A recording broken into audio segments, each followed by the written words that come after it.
Good afternoon, everybody, and welcome to the wilds of the Greater Kruger National Park. You happen to be on a live safari with Andrew on camera there, dressed in an astonishing array of summer clothing and a beard the likes of which, well, I don't know, it's just very impressive. My name is James Hendry, and I am a presenter for WildEarth TV, and if you've stumbled across this website on your Sunday, please stay with us. Go and fetch yourself something nice to eat or perhaps something to drink, and join us for the next 3 hours as we take you on a live sunset safari through the wilds of the Greater Kruger National Park. In case this is your first time, we love to hear from you. Please talk to us, hashtag Safari Live if you're on the tweet, or questions at wildearth.tv if you're on the email. On the other vehicle today we have Jamie, and she is being filmed by the inimitable Jean Drey. In the control room we have Tara Dales on the first directing seat, and in the other seat, making her sort of semi-debut, we have Jessica from Johannesburg. Welcome, Jessica. And Eugene is still fiddling about with bits of technical difficulties, thankfully none today, and you will notice that we are back on both vehicles, which is something of a relief. Now, I thought I'd just give you a little bit of an introduction to the people of this area. So we are surrounded by 3.5 million hectares of contiguous wildlife land. That's 8 million acres, where no people are living other than wonderful tourists who come and help us to basically maintain this area. But on the outsides, there are lots of people. To the north, the Vavenda, who sit on the very northern edges of the Kruger National Park. Moving down from there, we have the Makuleke and the Shangaan people, and a little bit further from there into the mountains, the Bapedi, more Shangaans further on to the south, and then below them the Ndebele and the Swazis, who end up sort of around Nelspruit and the very south of the park. Off into Mozambique, it's all Tsonga, and they are the original Tsonga inhabitants of the Mozambican coastal plain, and they have been there, contrary to many of the popular settler histories, they've been there for more than 1,000 years. So a very interesting place, often in history a contested place, but at the moment a source of livelihood.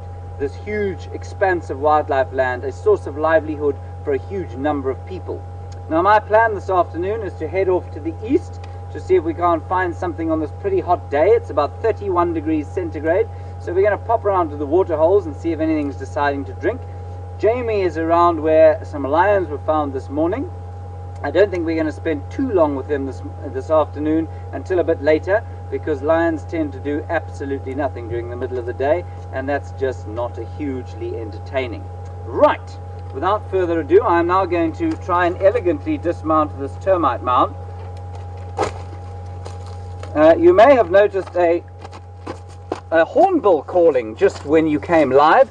That was in fact Andrew, who has been practicing that for days and asked for the opportunity to do it live today. So well done, Andrew. I think that you get about sort of 7 out of 10 for your yellow-billed hornbill.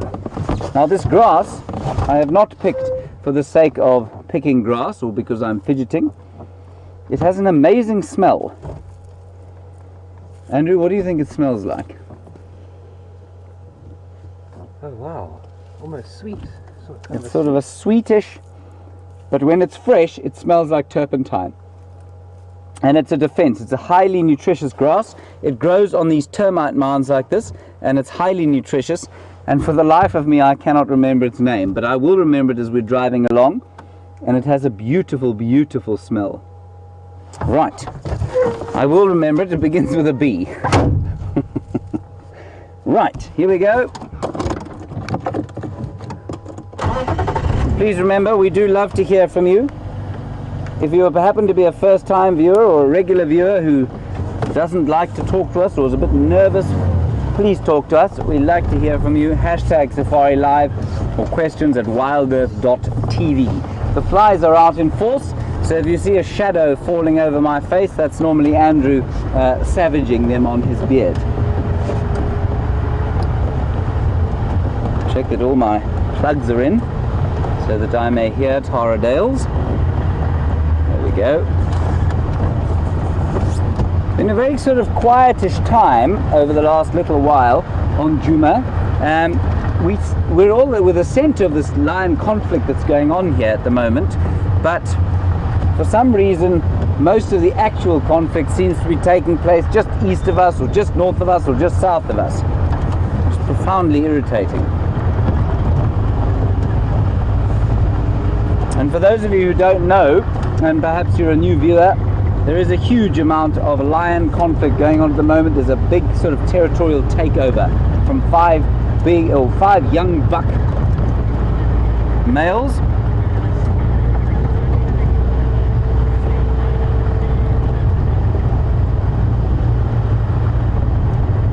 And today, of course, is the 9th of August. And the 9th of August in South Africa is Women's Day. And I think it's Women's Day. Well, I mean, it's important that we have Women's Day. We have tremendous gender issues in various parts of this country. But so aside from the importance of the holiday, I think it comes from a peaceful march that took place sometime in the 60s that turned violent because of the police, as far as I understand it, but I'm going to get confirmation from the final control as to whether that's true. Very important day in South Africa.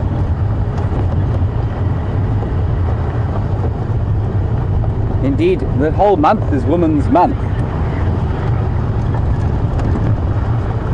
So just back to the lions quickly.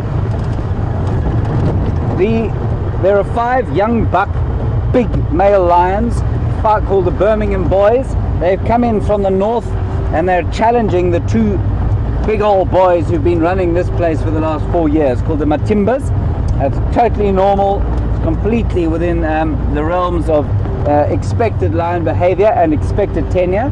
So the Matimbas have been around for 4 years, and that's entirely expected. That should be about the limit of when they should be around. And then the 5 youngsters are coming in, and they will probably take over this territory eventually from the 2 males. And we hear the term pride takeover a lot. Now, it's important to note, is it just a little birdie? Andrew, can we? Oh, he's gone. It was a fork-tailed drongo, is a fork-tailed drongo, gone a war. It's important to note that it's not a pride takeover. It's a male territory takeover. So these males will take over the territory that the Matimbas take, and in so doing take over the 2 or 3 prides that the Matimbas dominate.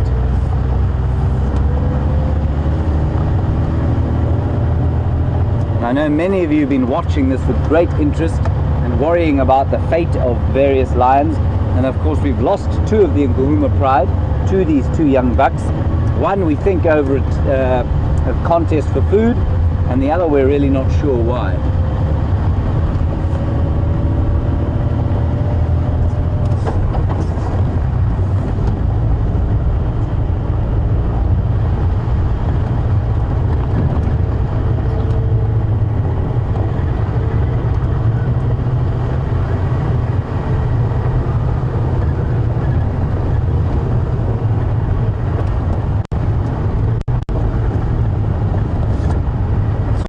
Down here, never a bad idea just to stop and listen.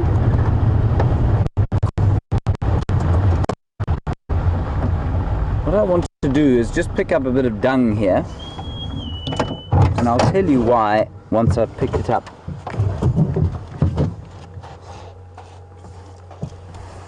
Oh, this is pretty fresh, Andrew. Oh, delicious.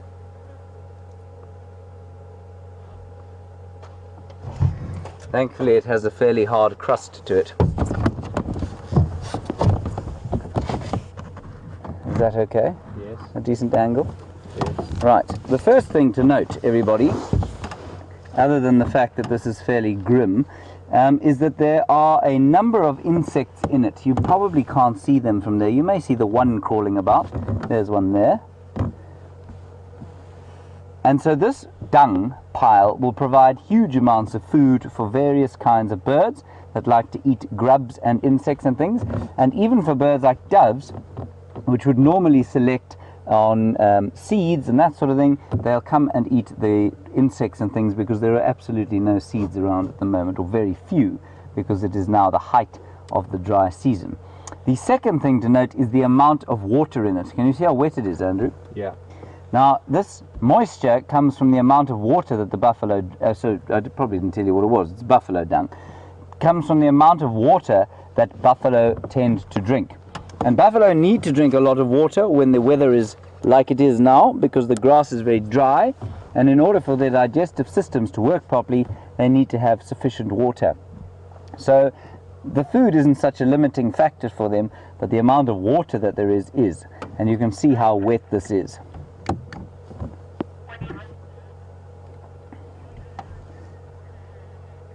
Right, so we're going to nip across, well, instead of looking at this fairly foul piece of dung, we're going to nip across to Jamie, who's got herself a large predatory bird with a double-jointed intertarsus. We'll say that fast, Andrew.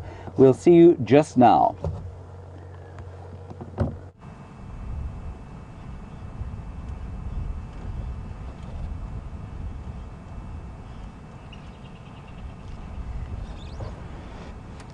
So guys, good afternoon and welcome to the Sunset Safari. So for those of you who don't know, my name is Jamie and I have Jeandre on camera with me this afternoon, who is doing a fantastic job of capturing this African harrier hawk, or a Djuma as I've always known it. And we can hear, or I could hear, a squirrel shouting in alarm, and I'm almost certain it's in response to this particular bird. And they are very, very cool birds. Often when you see them, they're being mobbed by all the other little birds in the area, and that is because they are notorious nest raiders. And there he disappears off. So, very, very cool. And I hear that James was telling you guys all about their double joints, and they do have a sort of a double elbow joint, which means that they can bend it normally as birds usually do, but they can also use it to grip onto a tree and then reach backwards into the nest to try and grab the various baby birds that are out there. So I'm just going to, because it was so far away, I'm just going to grab a picture quickly to show you what it looks like. They are really, really pretty birds. And as always, my bird book makes things a little bit difficult because I managed to spill coffee all over it, so the pages are sort of glued together. But it has survived. It's been through a lot, this bird book.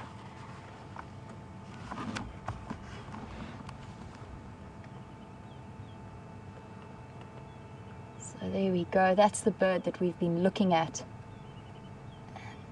The African harrier hawk, or the Djuma. And I'm actually surprised that none of the other little birds in the area haven't been trying to have a go at him, but it could be because it is so very hot. And that's the joint there that is double jointed. So possibly a new bird for some of your bird books, for your bird list, sorry. So very, very nice way to start the afternoon. And Jeandre and I were on our way towards the lion sighting. We're going to sort of slowly make our way there. It is very, very hot this afternoon, as I'm sure James has touched on already. And it's highly, highly likely that they are tucked deep into the shade and very much asleep. However, Brent tells me that this morning they were looking fairly hungry. And if you did miss this morning's sunrise safari, they had some of the Styx breakaway pride along with 2 of the Matimba males. And apparently Ginger's leg is looking fairly painful. He's limping quite a lot. So we're going to go and just see where they are, see if they're still in the area. And then we're probably going to move off for most of the afternoon, let them sleep out in the sun or in the shade, and come back a little bit later when it's a bit cooler and they're more likely to be active. So exciting times lie ahead. Apparently one of the females was also looking a little bit the worse for the wear. And it seems as though the Nkuhuma pride, who are now on Simbakili, to the west of us, had a little bit of a run-in with the Styx females. And one of the Styx females does look like she's got a little bit of a wound on her back, but nothing too serious by the sounds of it. And while I make my way in, I know if you were watching the sunrise safari, I promised that I would go and walk around and have a look for where that new hyena den is. It's I've got a very, very strong suspicion as to where it is. Unfortunately, this morning didn't work out quite according to plan because the lions are basically within 500 meters of where I think that den is. So not only would I have to navigate my way around a pride of lions, but also lots and lots of vehicles coming and going in and out. So I decided this morning that discretion was the better part of valor, and we left that alone for now. But fear not, I will be back and investigating as soon as I can. I'm sure I have a very good idea of where their new den is located.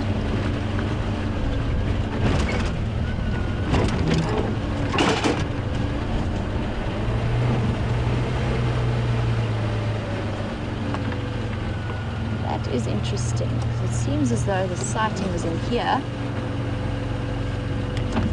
And as you can see, both vehicles up and running this afternoon, thanks to some fantastic expert mechanical work, as opposed to our bush mechanic efforts. And I do see a couple of Inyala hanging around in here. I don't know whether or not the lions have shifted more into the shade somewhere.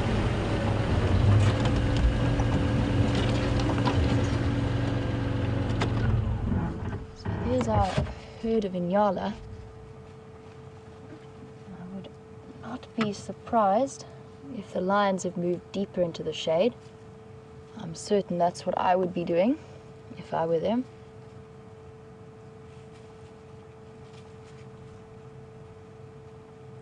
And summer is very, very definitely on its way out here.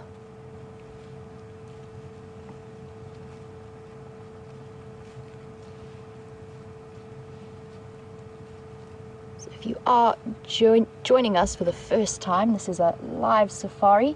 So you're seeing these Inyala, and we are seeing them in real life right here on Djuma Game Reserve in the Sabi Sands.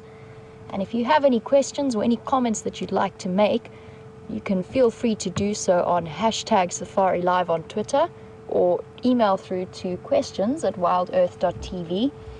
And definitely do not forget that this evening is Fireside Chat. So we'll be talking a little bit about the highlights of the week.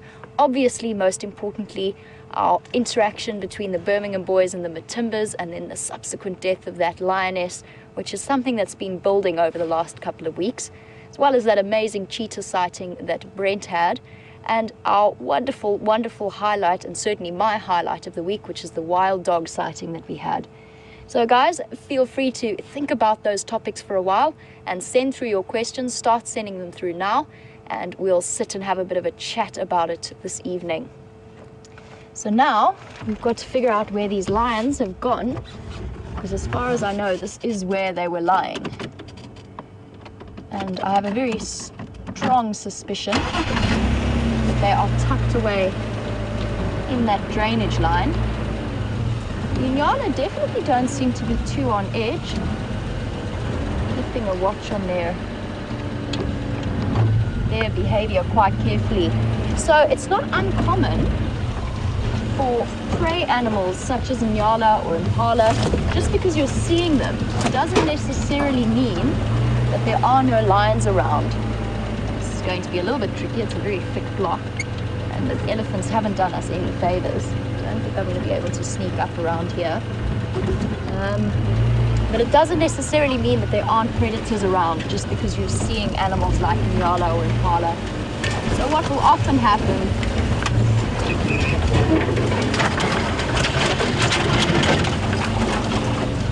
is they will stay around once they have noticed the predators and the lions or the leopards' advantage of surprise is gone. They will actually stick around fairly close to where the predators are, just so that they can keep an eye on what they're up to, because they know now that the surprise element is gone, and so they'd rather keep, it's not the lion that you see that gets you, to sort of quote a bit of a cliche.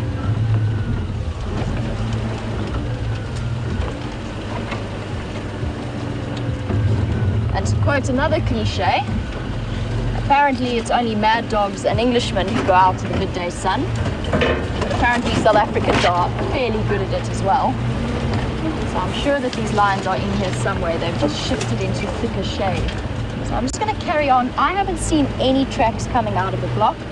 I did do a loop a little bit earlier while you guys were with James. And I haven't seen any tracks moving around there. Looks as though they were here. And they've shifted off into this drainage line. And I think in order for me to be able to relocate them, I might have to do a bit of a stroll in there. At least they are tucked further away. I can see lots and lots of vehicle off-road tracks. No lion tracks. So I'm very curious to know where these guys have gone. Let's just check this one spot here where people have obviously been going off-road around this low range here.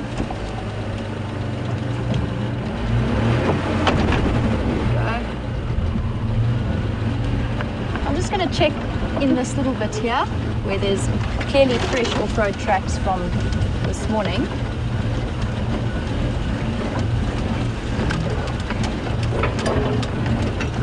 But if they are not here, then I think a little bit of a walk might be necessary. My suspicion is that they are somewhere tucked away in this drainage line somewhere, which incidentally is very close to where I saw the hyenas. However, we do not have to go walking because Jean-Andre has very cleverly spotted where the lions are. Good afternoon, gentlemen and ladies. Ooh. I'm just going to stop here for a second. Oh, he's going to lie down. So, just ever so briefly, before I reposition and find us a nice spot, that is the ginger Matimba male. And the reason I stopped so suddenly is he did just get up and reposition himself further into the bush. But his paw is definitely not looking too good. He's very definitely limping quite badly. And he's favoring it quite a lot. He's obviously kept the wound open by licking. He does look as though he is a little bit sore at the moment. And this is not a good time in their lives for him to be injured. Obviously with all of the Birmingham activity, he definitely doesn't need an extra disadvantage.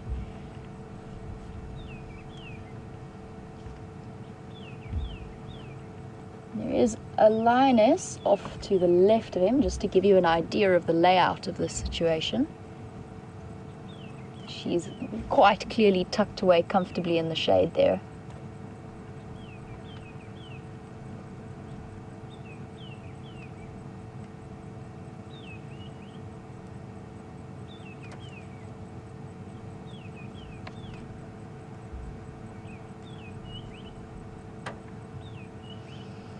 We do have one male, so Hairy Belly is off to the front of me. So I'm just going to reposition, see if we can get a nice view of at least Hairy Belly down there. Unfortunately, they are quite tucked away. I can't see any other lionesses, but I'm pretty sure they'll be away in the shade. But let's move forward, see how our view is from down there, and then make a decision about where to put ourselves.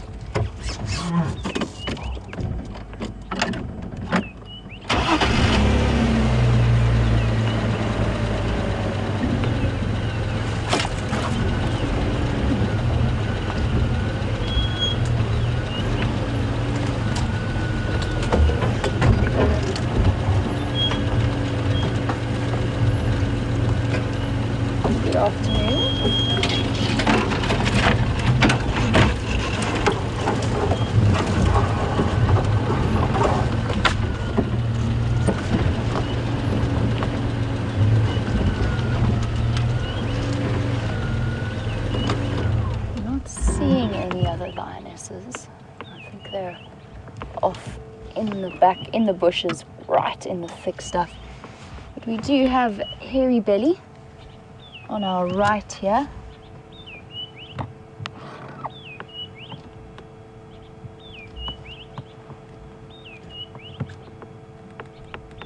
And he does look fairly hungry to me. He's also still got that face twitch happening. His top right lip is still moving, and we think that's due to an injury in his eye, but it might also be a little bit of nerve damage. Not happening as frequently, or at least I don't think it's happening as frequently as when I last saw him.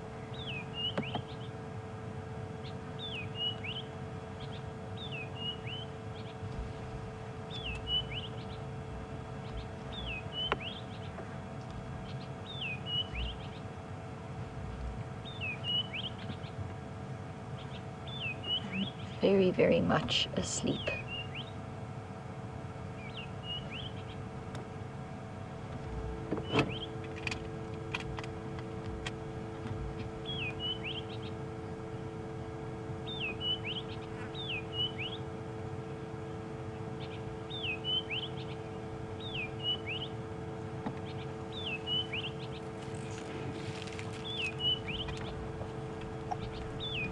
So, over the next few weeks, depending on how the situation plays out with the Birmingham boys, there is a distinct possibility that the Matimba males are slowly going to get pushed out of their territories, or very, very likely, possibly killed. But Sandy from Palm City would like to know that if the Matimbas aren't killed, if they are just pushed out further afield and probably start to become a bit nomadic as males, would any of the other females follow them, especially the Styx cubs, or at least the Styx females with those very, very young cubs? And that is a good question. It is possible for lionesses, when they have young cubs and there is some kind of pride takeover, to break away from their pride and try and get away from the threat, as far away from the threat as possible, until their cubs are older. And I believe that might have been what happened with some of the Shumungwe lions over the past few years. Whether or not they would stay with the Matimba males, I would say that's highly unlikely. The Matimba males, if they are pushed out, are then seriously past their prime. For them to go and start looking for new territories to defend against other males is highly unlikely, and that would still, by following them, the Styx pride would actually probably put themselves in just as much danger. So if they did decide to, if that female in particular decided to separate from the prides, she'd probably go off on her own, maybe with her sister who follows around with her, and they'd probably move off and become slightly nomadic, just look for a safer area until those cubs are a little bit older and more secure, and then they might start associating with other males. But I don't think that there would be any major show of loyalty to the Matimba males. Once the males are pushed out, then it is sort of the end of their reign in terms of having prides and females associated with them. And Hairy Belly, I believe, I could stand corrected, but I believe he's slightly older than his brother. But he's looking in fairly good condition. And as we do know with that Birmingham interaction, the end result was that the Birminghams did run from the Matimbas for a distance.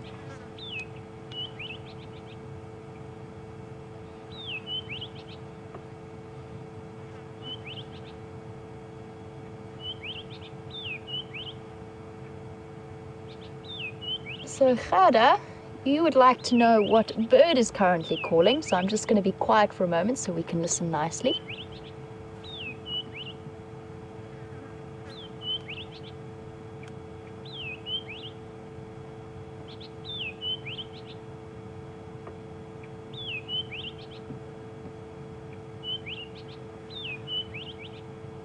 I've just drawn a complete blank. It is not a white-browed scrub robin, which was my initial thought. Possibly one of the cisticolas, or maybe one of the larks. I know I'm going to be pilloried for that when I get back to camp, but I am completely blank right now, and it's one that's very, very familiar to me.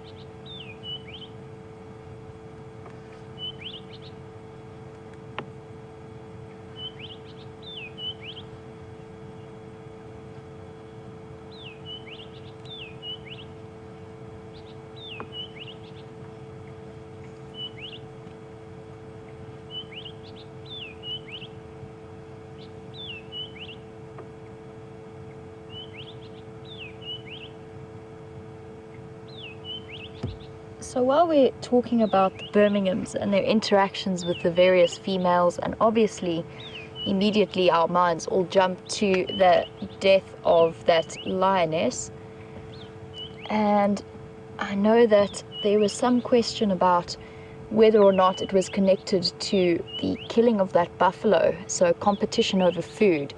Now, that original story that we had heard was that the Nkuhumas killed a buffalo, and the Birmingham boys came in and chased them off the buffalo kill, and in that process one of the Nkuhuma lionesses was killed.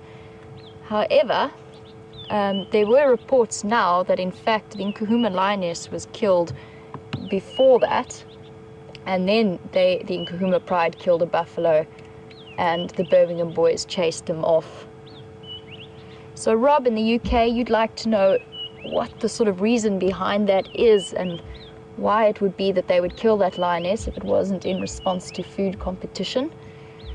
It's a difficult one to answer without having been there. It's not uncommon for lionesses to be killed during the course of a pride takeover.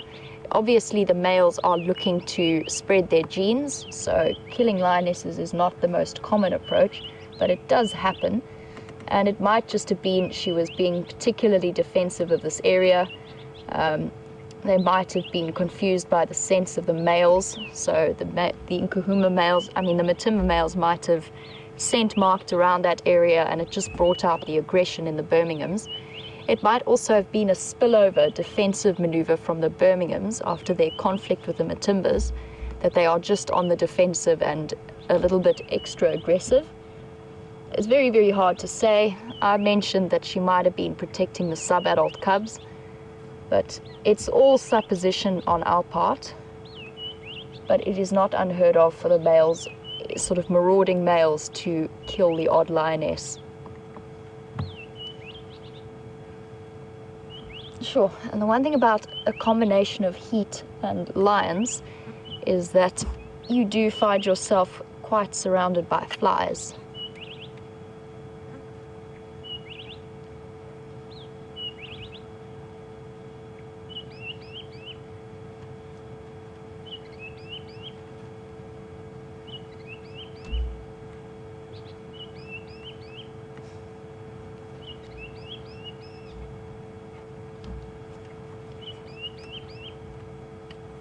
So, Gavor, you are asking for a screen grab of the bird that is making that call.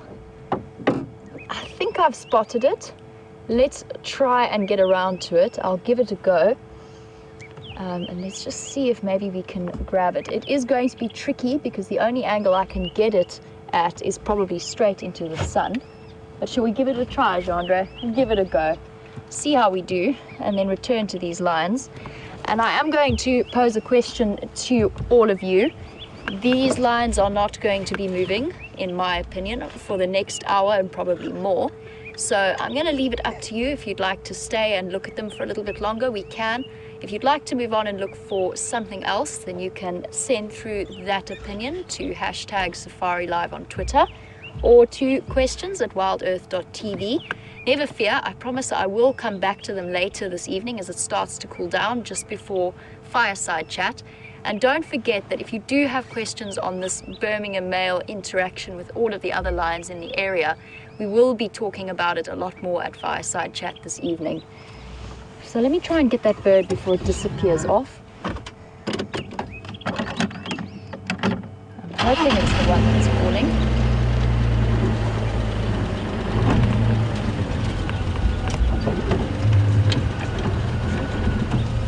I'm just going to call in on the Game Drive radio before I take somebody by surprise.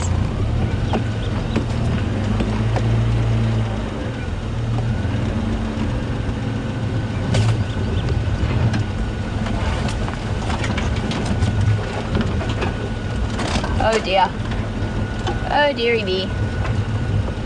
I don't think it is going to be very obliging.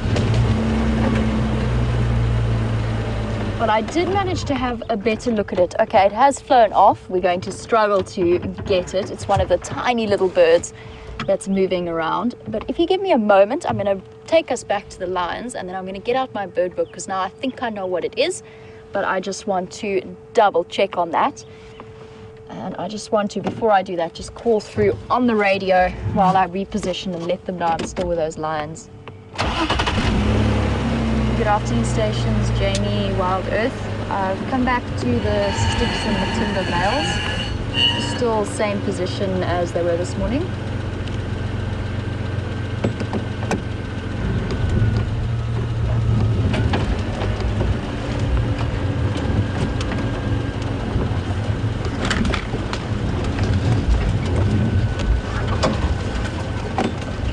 Just gonna let Craig know what's happening.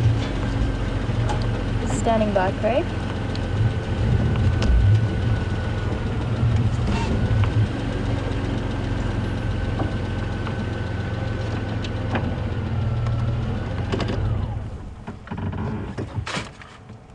Copy that, Craig. I don't think they're going anywhere.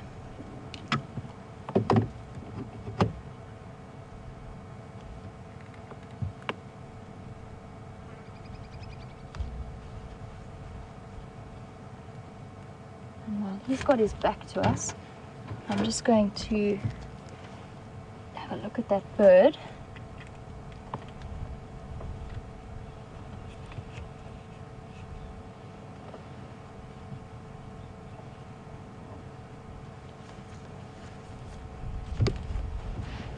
So, Beth in Boston, this lion is not giving us the best view, although there we can see that twitch in the face quite nicely. So Beth, who's lived in the Sabi Sands, welcome to the Sunset Safari. It's great to be able to share this with you. And Beth thinks that it might be a rattling cisticola. My guess was a cisticola, so I'm just going to double check in my bird book and have a look. Didn't get the best look at it. I'm not sure about the call. I'm still struggling with it. It's very, very familiar, but for some reason I'm drawing a blank. I just want to see if this boy is going to shift. Yeah, I thought that was what he was going to do. So we can get a nice view of the front of his body. Hello, big boy. You are looking a little bit battle-scarred.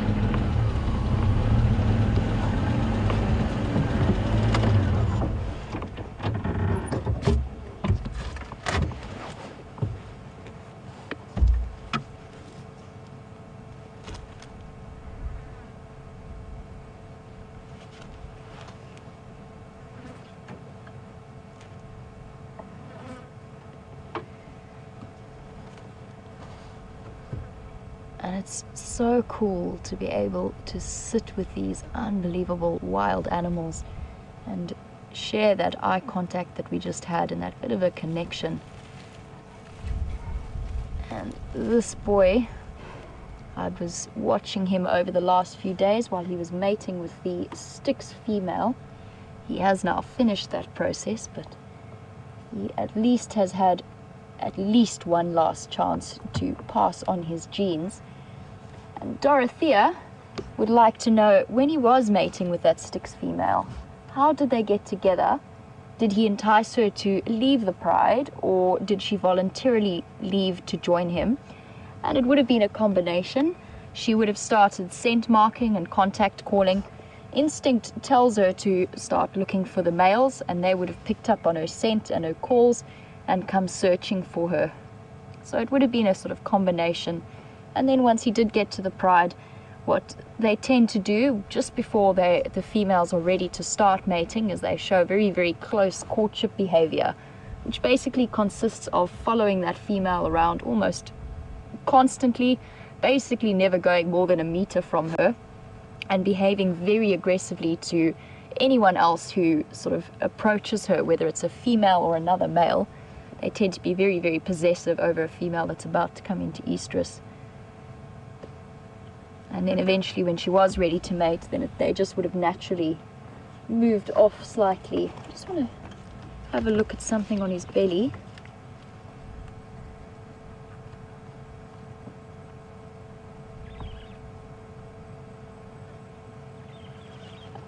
Oh, it's just a piece of dung.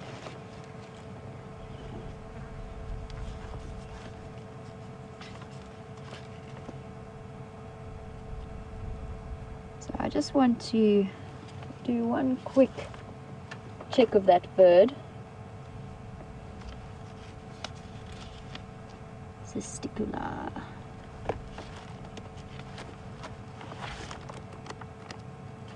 It's just the tail was a little bit long, although that could be right.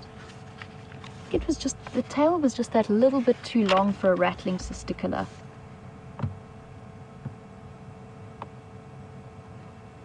And the song was quite tuneful as well.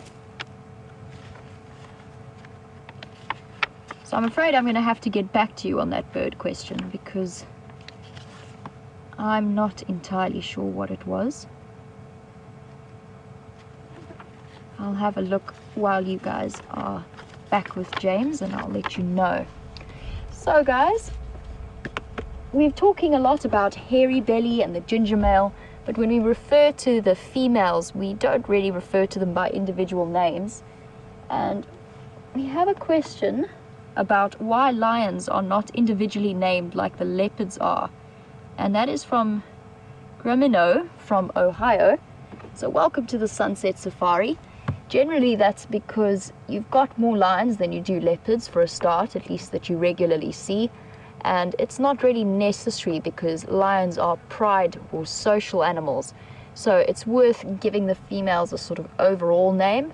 And then when the males start forming their coalitions and moving about on their own, then it's useful to give them individual names, so the Matimba males, and then they start to show the characteristics. But for leopards, they are individuals, they are solitary, so you can't associate them all by a group name. So that is just a little bit of a question, and thank you guys for your response to my question as to whether or not we stay or go. I appreciate your feedback, and obviously we like to hear what it is that you guys would prefer to do, because it is a safari that's geared towards whatever you want to see. So guys, while we head off, as most of you have asked me to do, we will come back to the lions a little bit later, and I will send you back across to James, who is just ambling about in the north, trying to see what is happening on that side of things.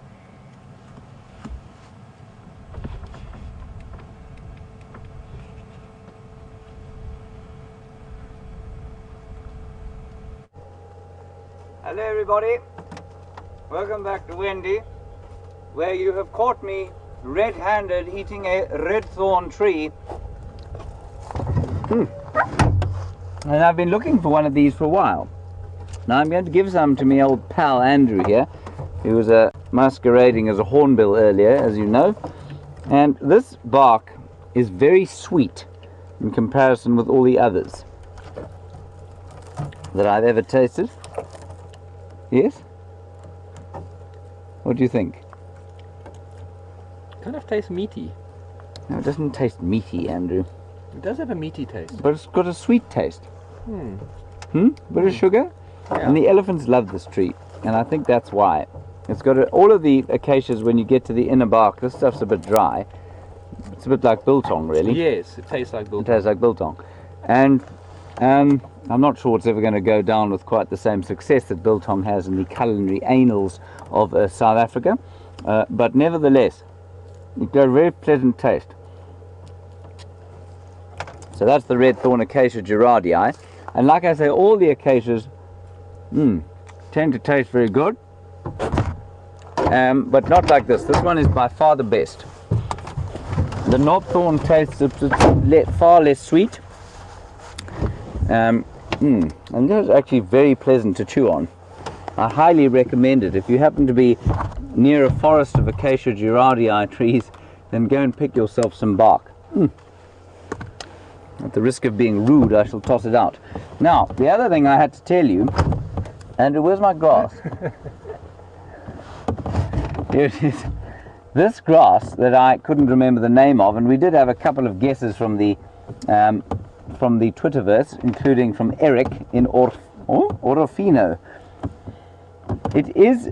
You thought it was Cymbopogon, and that's called turpentine grass. That's because turpentine smells like Cymbopogon, and this does smell slightly turpentine-ish, but it's much sweeter.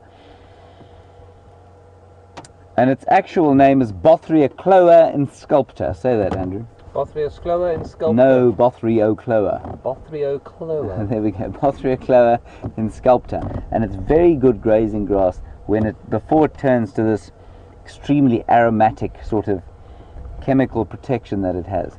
It's delicious. Marvelous. I believe the lions are doing what lions do best. Well, at the moment they seem to be doing quite a lot of fighting, but they don't. Other than that, they're doing what they do best, which of course is nothing. Sleeping. I'll plug myself back in, lest I get into trouble.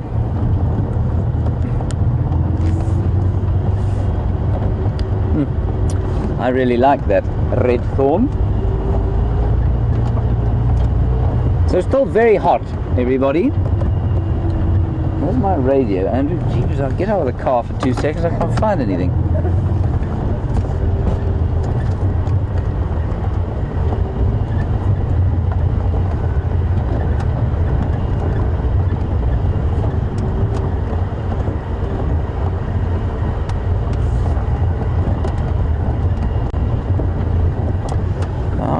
Right, so it's very dry, as you can see. And TC is it Ambler, Pennsylvania? TC, you want to know, is there anything out here that goes into some kind of dormancy, like a hibernation? And TC, as you can see from the winter, in fact, I'll just stop quickly and show you, well, sort of demonstrate it. You can see all around here, in your picture, that it is very dry. But you can see from my clothing that despite the fact that it's winter, I mean it's near the end of winter, but it is still winter. Despite that fact, I'm in shirt sleeves and it's 31 degrees or 88 degrees Fahrenheit here. So you can see that it doesn't get cold enough really for animals to have to hibernate, but it certainly gets dry enough for animals to have to go into a state of dormancy. So some of them, like the frogs, and some of the reptiles like terrapins, which are freshwater turtles, go into a state called estivation, which is less permanent than hibernation. So it lasts for slightly less time, and I think it's less sort of a hibernating animal is almost dead to the world in many respects, but an estivating animal tends to be, I think, less so, and the period of estivation is shorter than that of hibernation, but it is purely for the amount of water that there is, or the lack thereof. So animals that are very water dependent will go into the state of estivation. Crucially out here though, only cold-blooded animals, not any of the mammals. None of the mammals go into any kind of dormancy except the bush babies, and they during the day will go into kind of torpor, which is a very temporary kind of hibernation, and they do that because they're so little. To maintain their body temperature is difficult. And so one of the ways that they've evolved to maintain that body temperature is to go into a state of dormancy where they can let the body temperature drop during the day, and they huddle in nests, and they are able in so doing to save quite a lot of energy because they do not live in an energy rich environment. And just on those bush babies, they of course also love acacias. They love the gum that comes out of acacias, and makes quite a nice sort of chewing gum. And I think it's quite sweet, like the bark that I gave Andrew.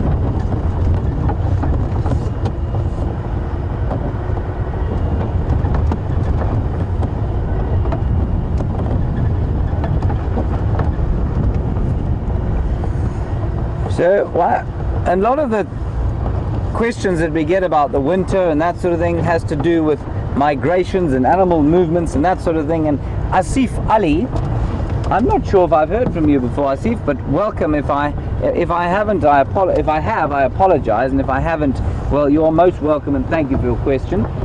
Even if I have, you're still most welcome. I'm going to stop talking now, other than for your question.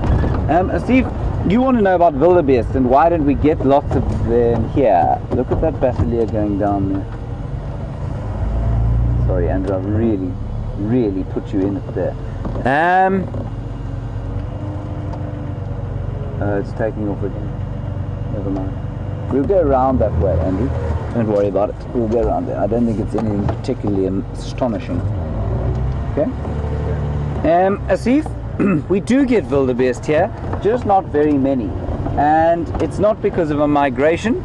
It's because the habitat is really not ideal for them.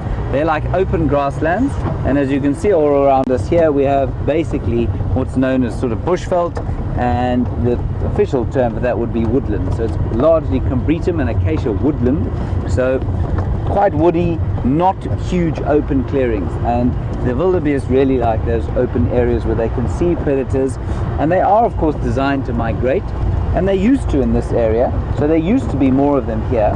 But with the advent of private farming in the area, or private game reserves, where everybody's put a dam on their farm and there's small pockets of land, so the wildebeest have been outcompeted by things like impala and zebra, which are water dependent and don't like to migrate too much. And secondly, the bush has got a lot thicker and they don't need to migrate anymore, and so their numbers really have dwindled quite a lot, especially in the Sabi Sands. Very good question, thank you, Asif. I don't think there were ever massive herds here, but there were certainly much larger herds than there are now. And I remember stories of clouds of dust apparently being billowing up this time of year, just as the rains came, as the animals moved from the... Sorry, we're going to go quickly across to Jamie. I'll see you now. She's got something exciting.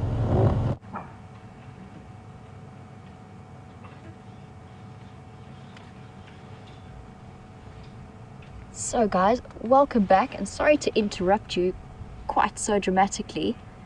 Now of course this Nyala in front of us has just stopped doing what she was doing, but to give you a rough idea, there we go.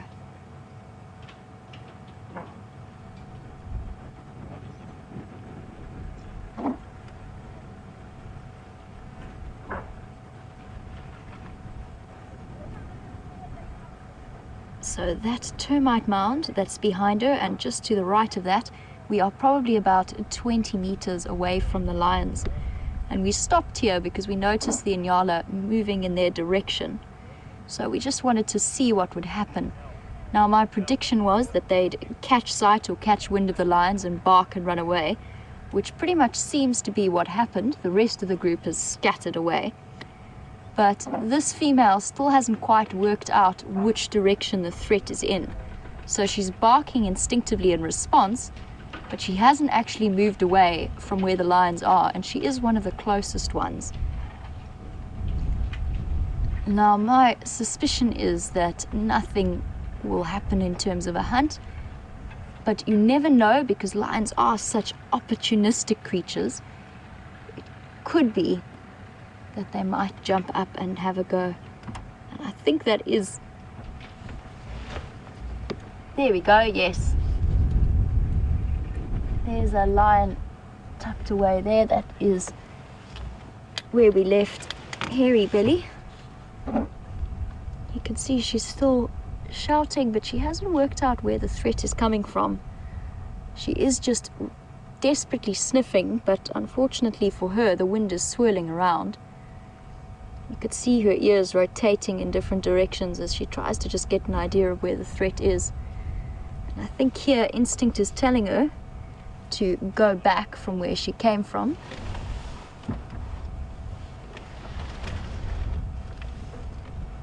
Because at least she knows that she's been in that area, so it is safe. And I think it's safe to say the Inyala will live, all of the Inyala that we just saw will live to see another few hours at least. Somebody obviously had their senses on high alert.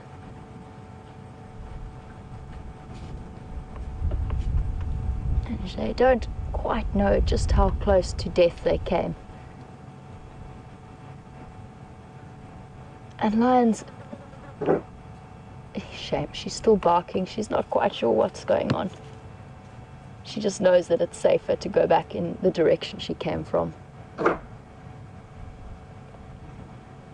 And she probably catches a sort of whiff of lion every now and again as the wind swirls around. So she knows they're here, she's just not quite sure exactly where.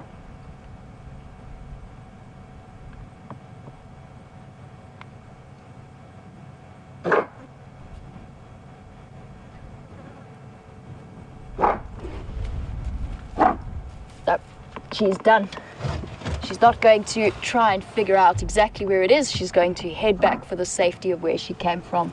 And all of the rest of the Inyala, I think, they were a little bit higher up on the slope, so I think they had a better idea of where the lions were. I think they might even have seen them. So they scattered off immediately, but because she was positioned a bit lower, she didn't know exactly where they've gone. But I think that is the end of the excitement from the side of the Inyalas. They've all escaped, luckily, thanks to some seriously good sensors. I just want to have a look. As we saw just earlier, that lion's head was up. But I do think that they might just have gone back to sleep again. Now that the alarm calls have moved off. Yeah, I think he's gone back to sleep. Yeah. So typically with lions like this, they don't read the rule books. So they're opportunistic. If the opportunity does come along and they think they've got a good chance, then they might get up and hunt, especially if something is running away from them. However, in this case, they obviously heard from the alarm calls. I think they were as unaware as the Inyala were unaware of each other's presence. So I think that they've probably just decided they were seen too quickly. The element of surprise was gone, which is exactly what we were talking about a little bit earlier, about prey animals being around predators. Element of surprise was gone, and the lions decided it was just not worth wasting the effort trying to get up and go and hunt them. So all appears to be quiet. There is another vehicle at the sighting, and I think we would have heard if they were getting up to go hunt. It sounds like they are still, yes, they are still lying down. So we're going to carry on with our original plan, which was to leave this sighting and to come back a little bit later. But it was interesting just to see a good way of demonstrating an alarm call of an Inyala, and you can hear that very, very urgent one. So I know that I rudely interrupted James, so for now I'm actually going to send you back across so that I can reverse out of the position I'm in and carry on looking for more exciting things to see on the sunset safari. I will see you just a bit later.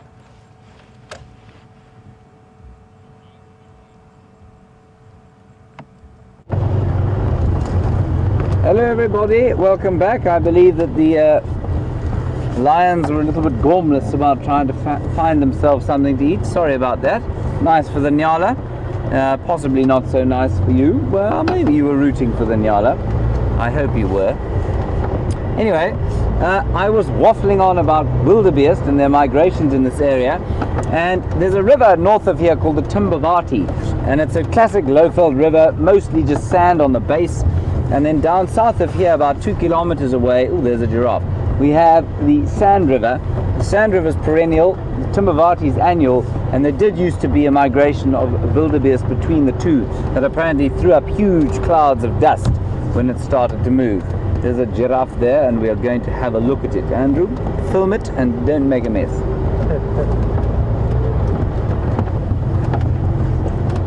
Beautiful big bull.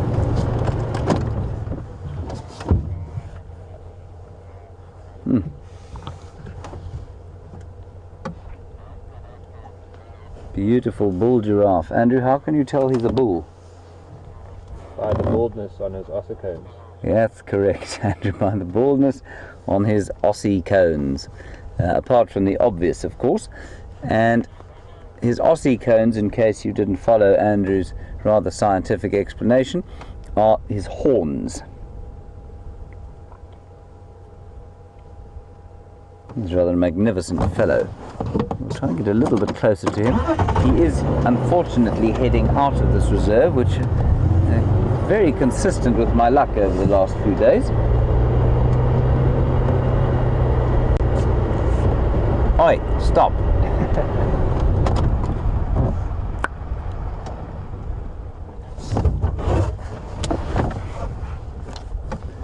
I predict he's going to stop, Andrew, and look at us now.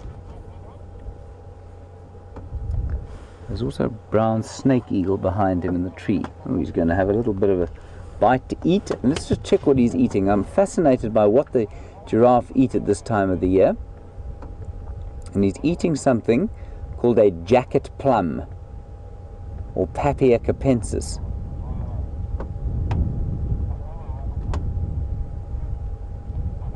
And that bush is quite interesting. I mean, it's got lots of different kinds of medicinal uses, one of which is the curing of male pattern baldness. I can tell you from personal experience that the oil from that tree does nothing for male pattern baldness at all. But what the giraffe is studiously avoiding is there are two trees there, and I'm not sure if you're able to see that or not, but underneath the papaya tree is a gwari bush, and it's the last bits of green that you can see most. You know, when we're driving around and you see bits of green, there's an 80% chance at this time of the year that it is a gwari bush, and I've never seen any animal sample it. Tastes foul, tastes very bitter and unpleasant, and I've never seen any animal eat it. So that giraffe is eating Papia capensis, or the jacket plum. And that bird you can see in the top left hand side of your screen is called a brown snake eagle. Although I could very well have told you it was a fork-tailed drongo at that distance, and you'd have to believe me. But it is a brown snake eagle. I can see it with my powerful binoculars.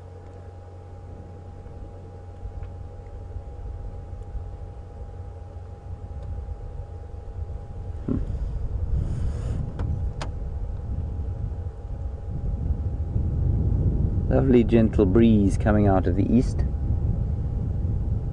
northeast,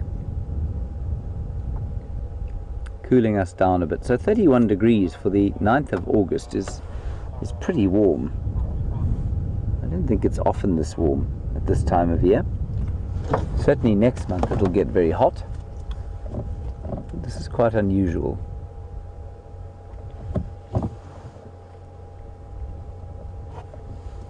And does that zooming out mean that you wish to press on from here and find something closer by? Alright, fair enough, we'll do that. Right, so that was the giraffe, everybody. He's now heading on to a little reserve called Torchwood, which is a very, very pleasant reserve, and so we'll just carry on.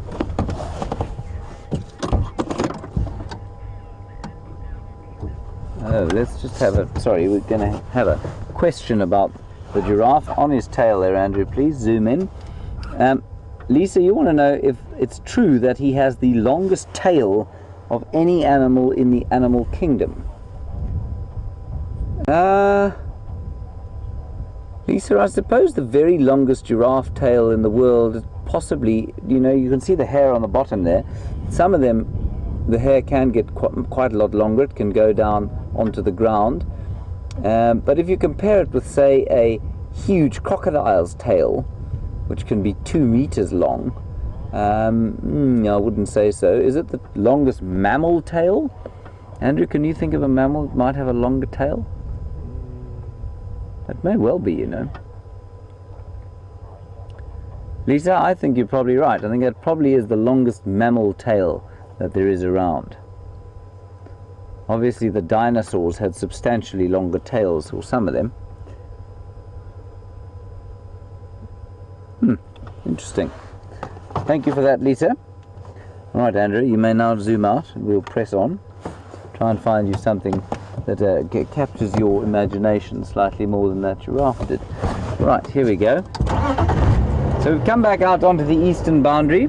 We looked in there for where that battalier was going down and didn't come up with anything. So we're back out here, just trying to find some tracks. There is a pack of wild dogs off to the eastern side, very close to the boundary.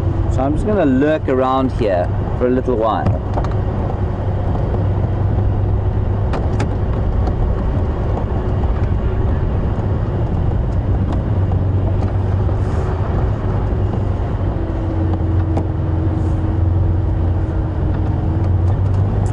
We were talking about dormancy and estivation just now, and a question from Dance Anyway, which says, oh, she wants to know, do the giant African land snails go into estivation?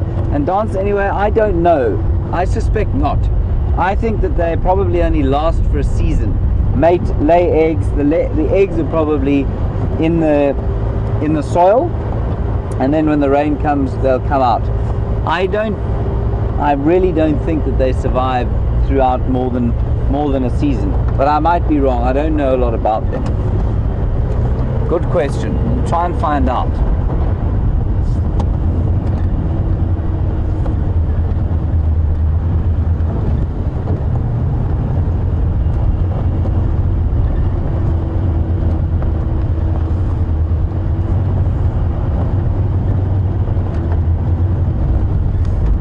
And another common inquiry that we get out here is about snakes.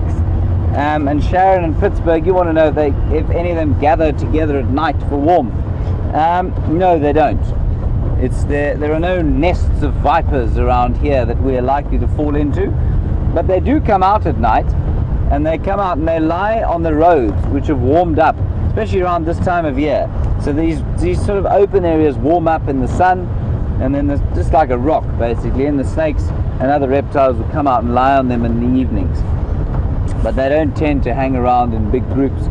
Remember, if you want to hang around in a group for warmth, your body's got to generate its own warmth, and so you basically need to be something like a mammal. Otherwise, it doesn't work so well. I suppose some reptiles and some frogs and some insects might gather together to try and stay warm, but I don't know of a huge number. I mean, termites are a good example. They maintain an amazing temperature in their mounds from metabolic heat, but I don't know of any reptiles that do it by default. Interesting question, that, actually.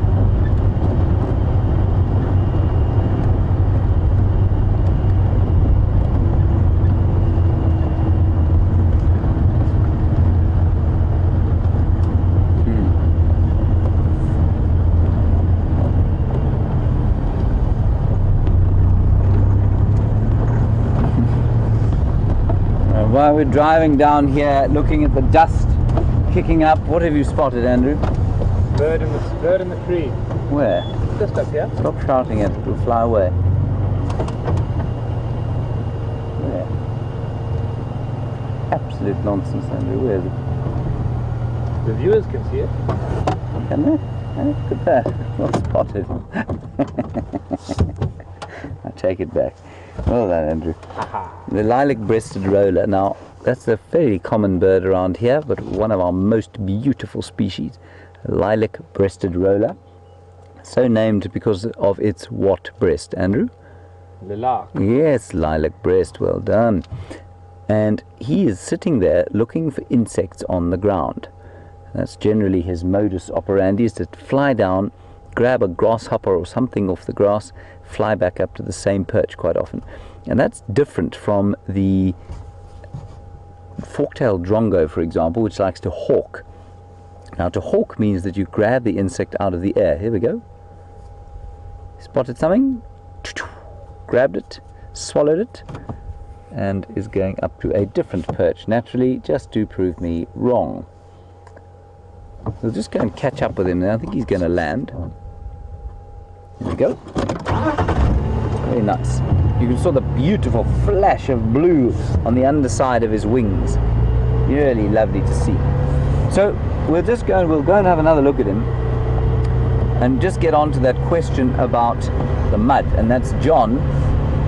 You want to know about John in Atlanta, about mud, and when the rains come, does it get muddy, and does it affect our game drives? John, that has quite a lot to do with your skill as a driver. It affects my game drives quite a lot. It affects Brent Leo Smith's game drives quite a lot, because he and I are fairly, what should we say, I don't want to use the term adventurous, but we're not too shy of going off-road. And so, yes, John, it does affect the game drives, and it certainly affects where we can drive. And it also affects, there he is, Andrew. It also affects, John, the way in which we can operate off-road, because there are things called seep lines, and seep lines are very sensitive areas when they're wet, and you can easily cause erosion and ruts if you don't drive in the most sensitive places. And of course you can get stuck, but I mean, we're not exactly out in the Okavango here, so that's not a huge train smash. And then just to put this query to bed, we don't get quicksand out here. We get that query quite a lot, and there's no quicksand out here in the Sabi Sands. As far as I understand it, quicksand is normally only found in places like the Sahara, and probably not quite in the quantities or in the sort of dire state that it seems to be in some of the films. Beautiful lilac-breasted roller, and he'll be waiting for his cousin well, he probably doesn't even know he's coming back, but there's a cousin of his called the European roller, which is a plain, very pale blue, just like the sky behind that lilac-breasted roller, very pale blue, and he comes back here in the summertime, normally quite a late returner from Europe. I've only ever had one guest from Europe who ever claimed to have, or whoever admitted to having seen a European roller. I think they go to southern Europe more than anywhere else, and this was an Italian guest who said that a European roller tastes very delicious in an Alfredo sauce with pasta. I think that was very sad, but apparently they are eaten every so often. Not much meat on that bird there, hey Andrew? No. No. Beautiful. Right, let us press along. Thank you, Andrew. Thank you, sir. Well spotted.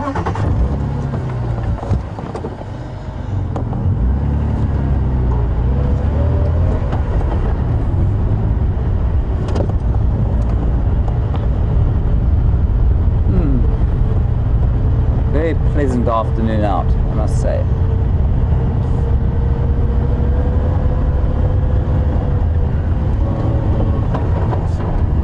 We did go and have a quick look at the Biffles Hook waterhole, where there was an inescapable lack of activity, so not much going on there at the moment. I sometimes think on days like this we should go out in the middle of the day, because that's, I think, when animals do most of their drinking. We in South Africa tend to have a theory, you know, when we go to game reserves on our own, we rush out to all the water holes at this time of the day, thinking that things are going to definitely come down to drink. When you and I, of course, would have our drinks maybe in the evenings, but if we were really thirsty on a hot day, we'd have our drinks when it was hot, in the middle of the day. And I think a lot of animals, especially things like elephants, do that. That's not to say that they don't drink during the middle of the, at least during the evening, but a lot of them will drink, I think, during the middle of the day.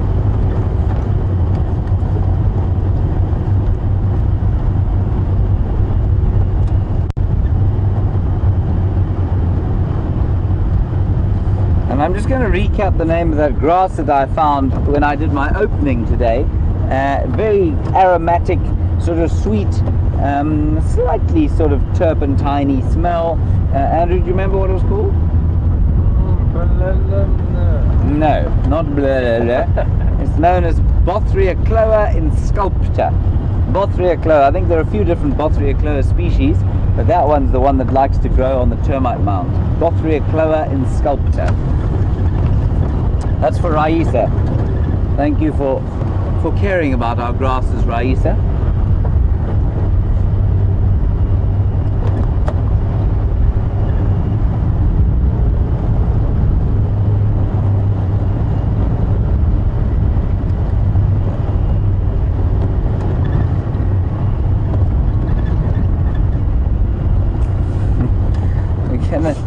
Just a nyala over here,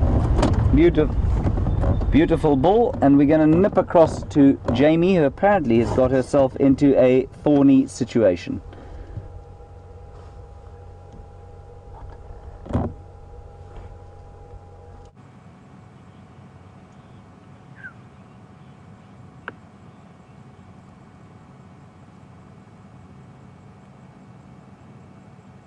So guys, I appear to have found myself somewhat attached to what is known as a buffalo thorn or a wachabiki tree. So David, I didn't really care to demonstrate by throwing myself into it. I figured that a shoulder would do, or just a part of a sleeve. I was just going for the shirt effect, but I've also now seriously hooked it right into my skin. So I'm going to detach myself for a moment, and then we can have a look at why it is known as the wachabiki. So I'm going to take some with me just to show you, which is actually pretty somewhat difficult. Ow! Ow! Come on. Oh, like that. Okay, this is proving to be more of a struggle than I expected it to be, because it's less dead than I thought it would be. Come on. it's got my hat. It's got my hat. I should have my Leatherman on me, but I don't. Okay, release me. Thank you. Okay, so a demonstration as to why the waggebikkie is called a waggebikkie. So waggebikkie is Afrikaans for wait a little. And if we have a look at these rather nasty thorns, you can see why.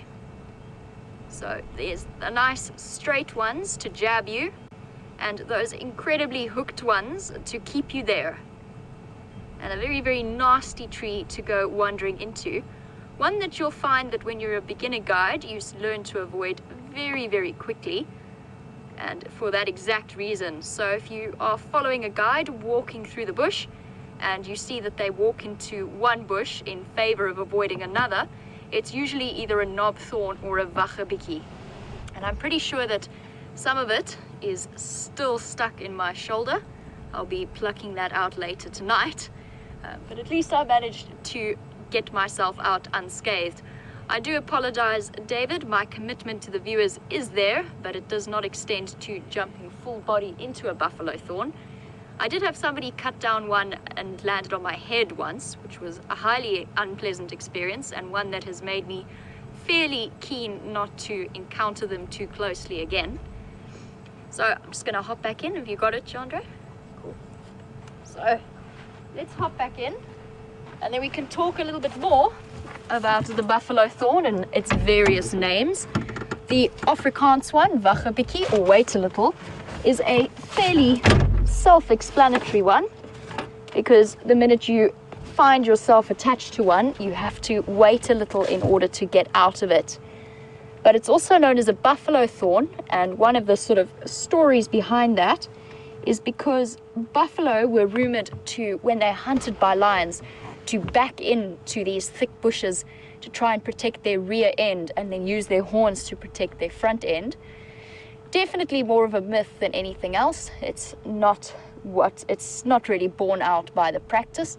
And for those of you who are Latin name buffs, it is also known as a Ziziphus mucronata. And it is characterized by that one hooked thorn and then one straight thorn. And it also has a lot of very, very deep cultural significance. It's connected in all kinds of burial rites. They believe that there's a representation that the hooked thorn hooks your soul, and then the straight thorn sends it on to the afterlife. And it is, as I said, closely connected to many different local cultures in terms of if somebody dies away from home, then they will take a sample branch, they will buy it a ticket on the bus or the plane to travel to go and fetch the body, and it is buried with the body. So a tree that is of significant value to the people out here, not just in terms of learning to avoid it. So when you're walking through, you don't wind up in a rather thorny situation, but also to do with all kinds of cultural beliefs. So I hope that gives quite a good demonstration as to where the name comes from. You can, just as an interesting aside, eat the leaves. They are fairly tasteless in my opinion, but they will be something that could sustain you if you need to get hold of them. I couldn't find any of the leaves that were within reach without my having to dig my hands through the thorns. So I've left that alone for now, but you can eat them. It's sort of a bit like a sort of raw spinach. Not too bad, but not overly tasty. So that was just a little bit about the buffalo thorn. And I know that before you came across for my thorny situation, you were with James and the lilac-breasted roller, and if some of you have been regularly watching, you might know that James and I are in something of a protracted debate over a lilac-breasted roller feather, and I do happen to be wearing the hat concerning that has the lilac-breasted roller feather attached to it, so I'll tilt my head slightly. There you go, and that is the rather tatty looking feather that all of the fuss is about. So for those of you who do know, this is not my hat, it is Nikki's hat. I have mislaid my cap for now, so I've sort of appropriated it for the moment. While they're on leave, she's very kindly let me use it.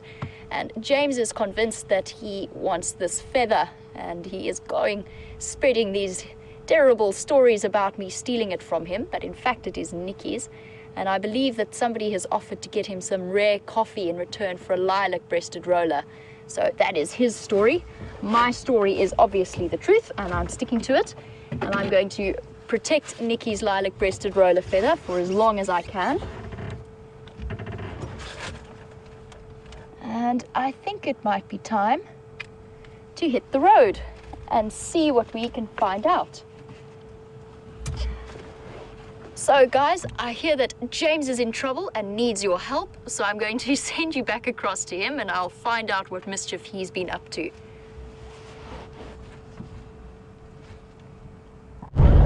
Hello everybody, a very quick link.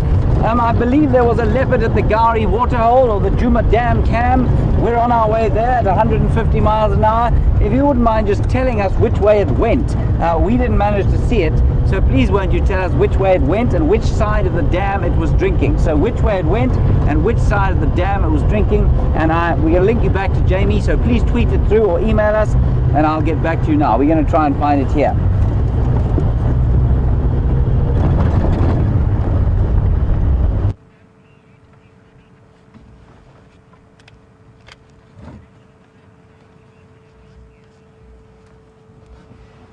So guys, welcome back, and what exciting news that is. It sounds as though James is on the leopard hunt. I haven't even had time to start my car and get moving, and I know that he is desperate for help from some of the viewers. And for those of you who might be joining us for the first time and aren't too sure what's going on, there is a Djuma Dam camera that is up 24 hours, 7 days a week that monitors the activity at the dam. And it is manned by some of our very, very kind-hearted, generous zoomies who make sure that it's looking at something interesting. And now apparently there is a leopard there, and James was asking for all of your help in determining which way that leopard has gone. So while James hops on the game drive radio and tries to make his way there, possibly call in some extra help, I'm going to start heading back towards Treehouse and Twin Dams, just because it is so very hot and I want to see what's happening around here. I'm also going to radio him and just see if he needs any further assistance in trying to follow up on that leopard before we start to head back to those rather flat cats. We're not too far from Twin Dams now, and I'm sure there are lots of animals in desperate need of a drink, which was what I was planning on doing in just a few moments.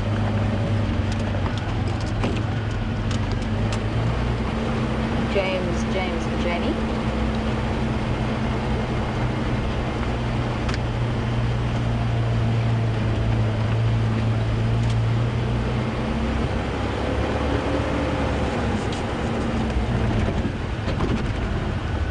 James, if you copy, just let me know if you want me to head around to that area, give you any help following up.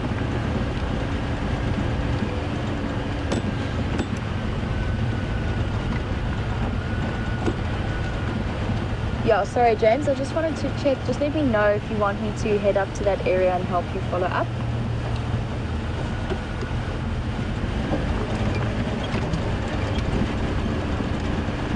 Okay, so just letting James know that I am available if he should need any help. However, I don't think he should be calling upon me because there are lots of other vehicles in the area and they can help him out with that while we explore for and look for other options.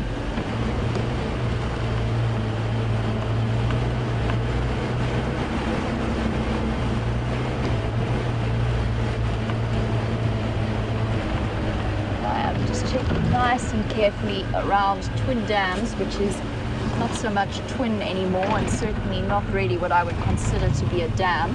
It's more kind of just a mud puddle. We are in for 2 very, very dry months, especially if this kind of heat continues. And just to give you guys an idea of what Twin Dams is looking like at the moment, that is the dam. So basically now just a mud puddle. Even the catfish that were flopping around in there seem to have gone still.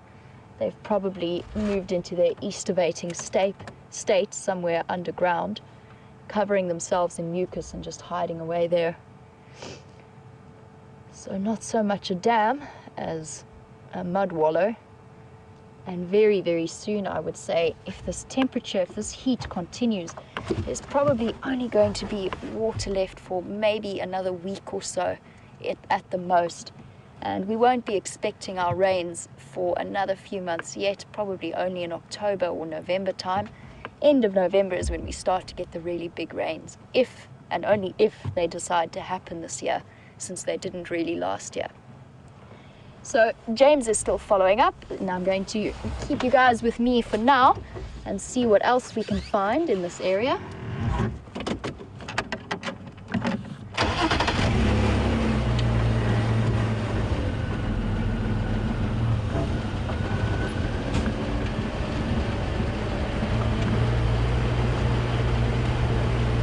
And the heat has definitely brought the flies back with a vengeance.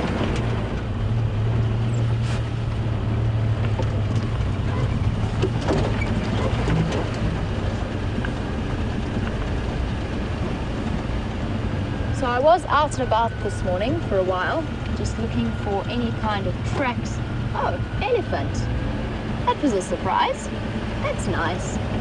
Okay, let's go have a look at the elephant that's in front of us. I can only see one at the moment, but there are tracks, very, very fresh tracks, but I don't remember passing any. They must have come up to Twin Dams or Twin Mud for a bit of a drink. Come back here. Unfortunately, right on our boundary, so if they do decide to continue to move south, we are going to lose them. Let's try and get a nice view of them now.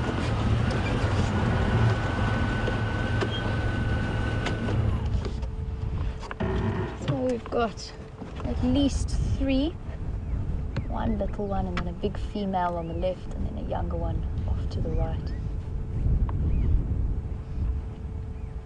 Oh, there's one behind that female as well. I didn't see that one originally.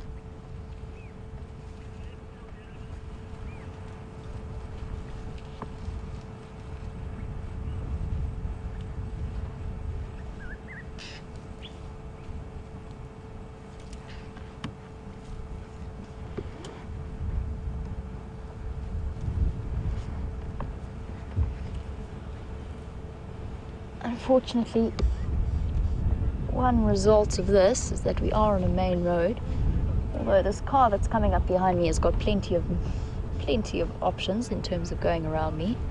I do just want to pull off slightly to the side though.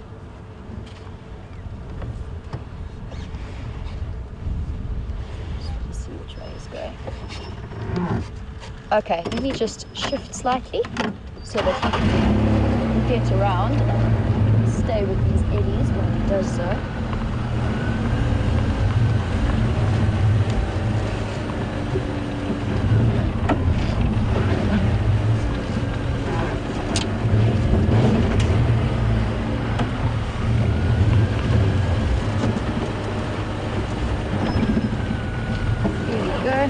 Plenty of room to go around, and just excuse me for one moment guys while I say hello.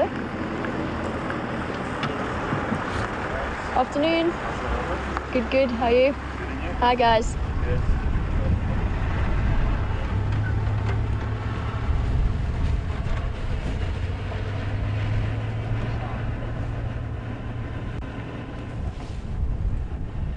Just a nice peaceful afternoon scene.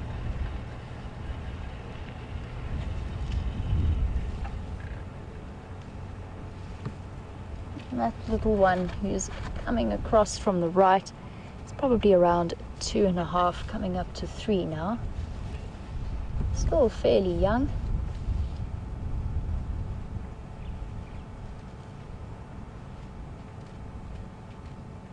I always find it so amazing to watch the way that baby elephants interact with the rest of the herd and how the rest of the herd interact with the elephants.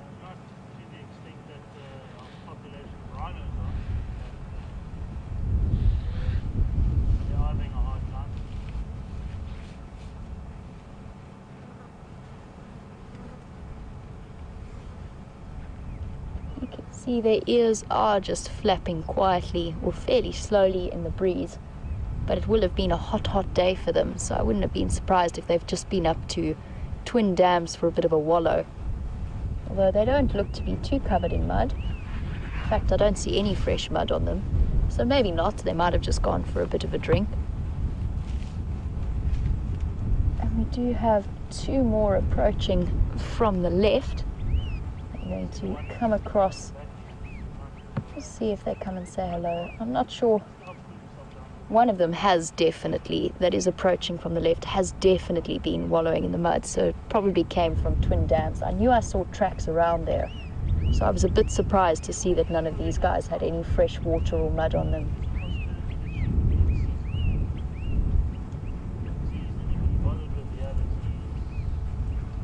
Looks like a fairly young male. Not too young though, well over 20. And there has been a bull, a youngish bull in must. And I'm not sure if this is him. It's hard to tell. If it is him, he's not in full must. He doesn't seem to be dribbling from the penis or dribbling urine from the penis too much. But it's hard to see because you can't actually see clearly if he's secreting from those temporal glands. But he is scent checking all of those females. You can see that motion with the trunk there. He's just checking to see if any of them are in estrus. Now with elephants, you don't get that obvious phlegm and grimace. So where they draw up their nose and the top lip, we often see it in the lions and the leopards and the buffalo. They phlegm and grimace to draw that scent into their organ of Jacobson or their vomeral nasal organ. But for elephants, they can't actually do that. So what they do is they take that trunk, they sniff the area, and then they put the trunk actively put it into their mouth to actively put the scent up onto that organ. And unfortunately, they are going to disappear off.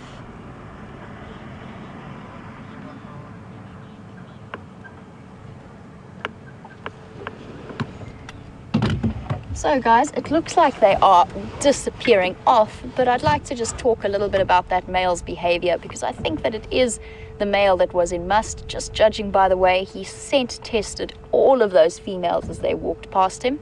And typically when an elephant male goes into must, they are, basically what happens is their testosterone levels get much higher. So around the time that they hit puberty, it does depend on the elephants and the situation and as to whether or not I just wanted to see if they might come back towards us, but unfortunately I don't think they are going to. So elephants can come into must at different ages. Those that are growing up on reserves without too many other big bulls to suppress the must, they'll come into must a little bit earlier. But in a natural open environment like that, you're looking at sort of 15 to 20 years of age. Their testosterone levels increase immensely, and they start to secrete constantly from their temporal glands down the side of their face. And at the height of must, they start to dribble out urine. It's very pungent. Now, I'm not too sure as to the reason behind that. Testosterone has impacts on all kinds of things. The testicles are internal and they're positioned up near the kidneys in elephants, so it might start to have an impact on the functioning of the kidneys, as well as maybe an impact around the prostate gland, and just have a little bit of impact on the urinary tract. And it does help to give them that very pungent smell. You cannot mistake an elephant in full must. The smell is quite overwhelming, and the females absolutely love it. So a female in estrus will show absolute preference for a bull in must over another bull in the area. And they tend to be just that little bit more aggressive, a little bit more pushy, and chase away other males that are looking for mating opportunities. And typically what will happen is the younger males will have shorter must cycles, but they will happen more frequently. But the younger bulls, the older bulls, will have quite long must periods, so up to a month or more, but less frequently, so sort of periods of between 6 months to a year in between must cycles. Unfortunately, our Ellies have pretty much disappeared across our southern boundary, so we shall continue on with our journey and go and check one of the other dams. I think we did just miss that male rolling in the mud, so let's see what's happening at some of the other waterholes in the area. And I would be eternally grateful if the flies would at least avoid sitting on my eyelids. It does make life rather difficult.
in must are fascinating characters, and elephants in general actually are really, really interesting. They always have their individual personalities.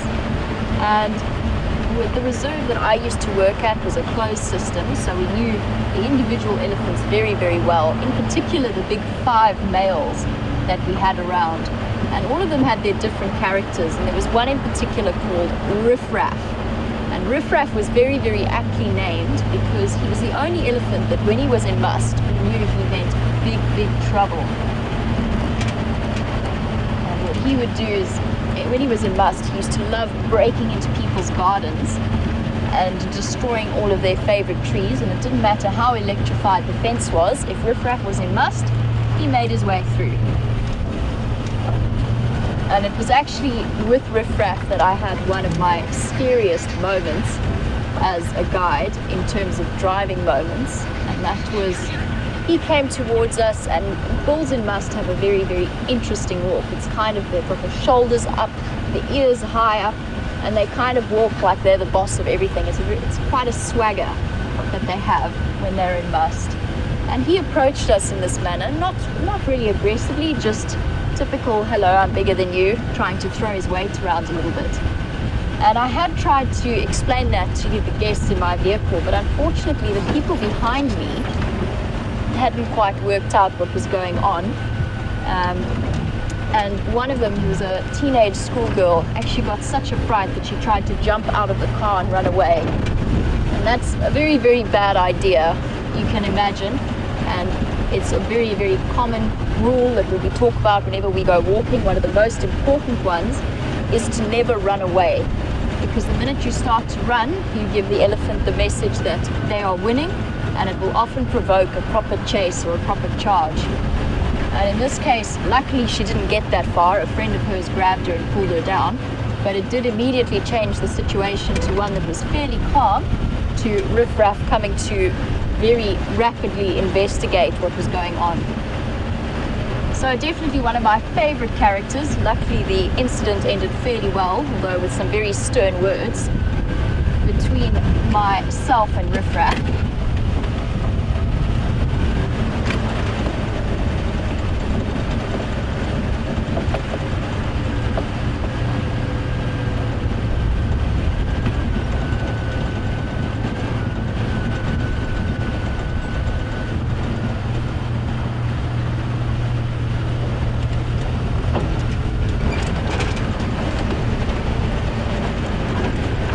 So guys, just in case you are wondering, James is still racing around the dam, scurrying around the dam, is perhaps an appropriate adjective, just trying to follow up on that leopard.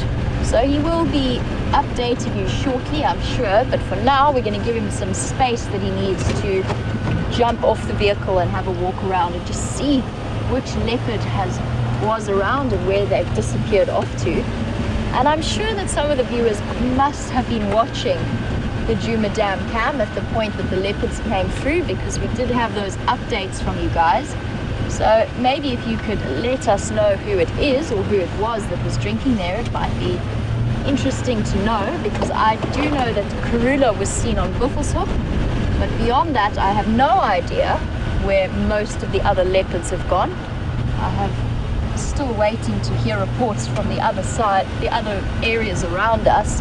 I, for one, have not seen a fresh leopard track in about 2 days, although I'm sure I've just been looking in the wrong places. There must be leopards passing through Djuma.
Evan, thank you for your warning. I really appreciate it. So apparently there is still a thorn located somewhere in my hat.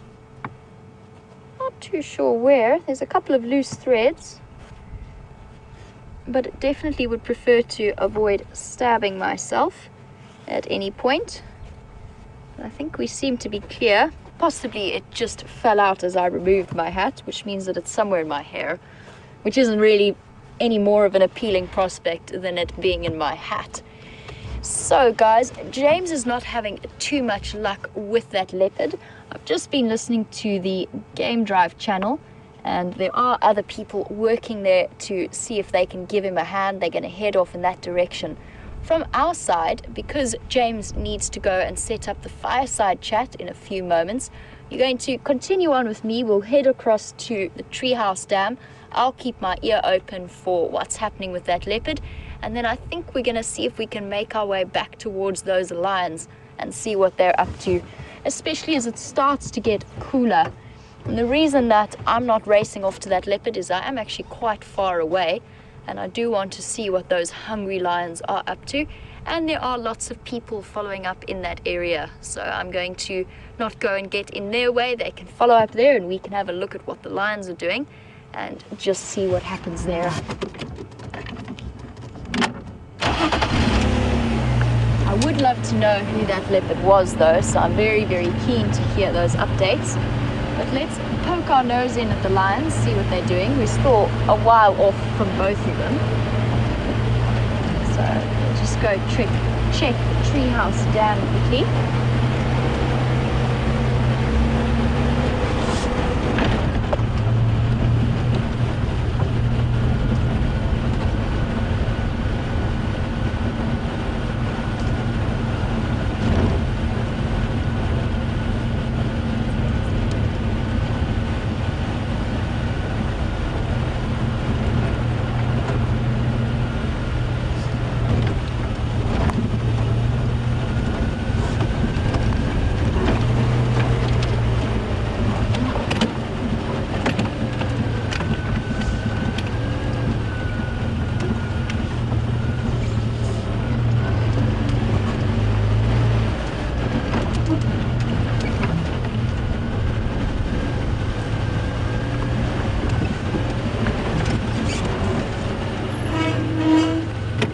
So there's a little bit more water in the treehouse dam. Unfortunately not much in the way of life happening around here at the moment.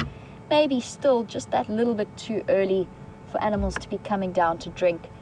Now I do want to just send you back across to James so that he can update you on how his leopard tracking ventures have gone, and we will continue making our way back to the lions, and we'll catch up with you in just a few moments. See you guys all a little bit later.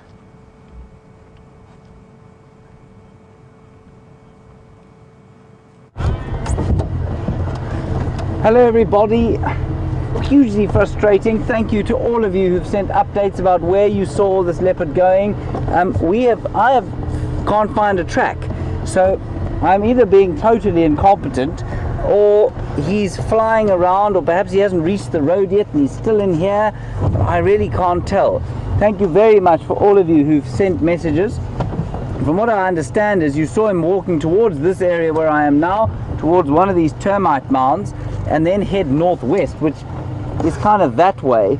I have checked up on Vubu Road and I can't see any tracks at all, so I'm really not sure where he's gone, which is deeply irksome to me.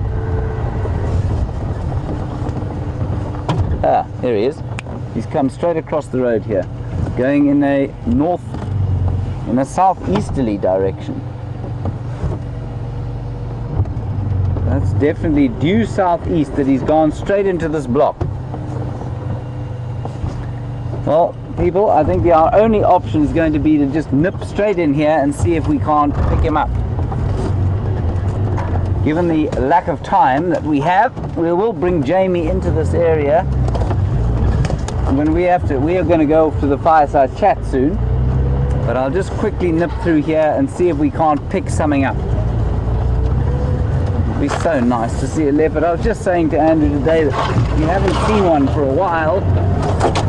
We're on a bit of a game path here, so maybe we'll be lucky. So I think rather than send you off, you stick around with us for the next little while and we'll see if we can't pick him up. I did find lots of wild dog tracks there, by the way, which is quite interesting. We'll check this little sandy patch here. No leopard tracks there, so we'll go up that way. I think this is slightly hit and miss, but time is of the essence. Andrew, keep your eyes open, man. What's up?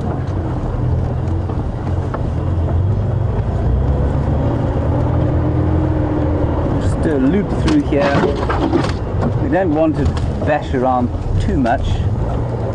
Nothing on that termite mound, eh? No.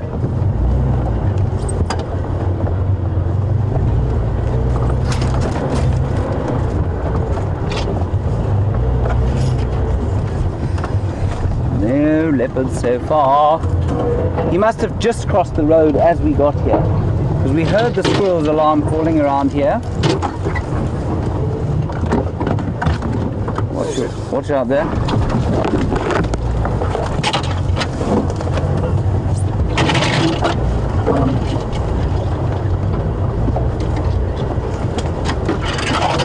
So I'd love to know from you, while we bungle around through here, who do you think he was?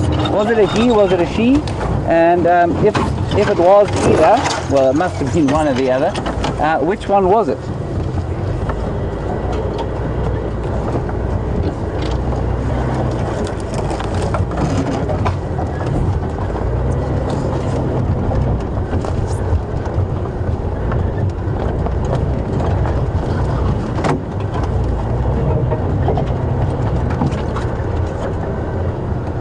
Kroger just picked up tracks now heading southeast across Mvubu Road into that block. I'm trying to follow up, don't have much time left.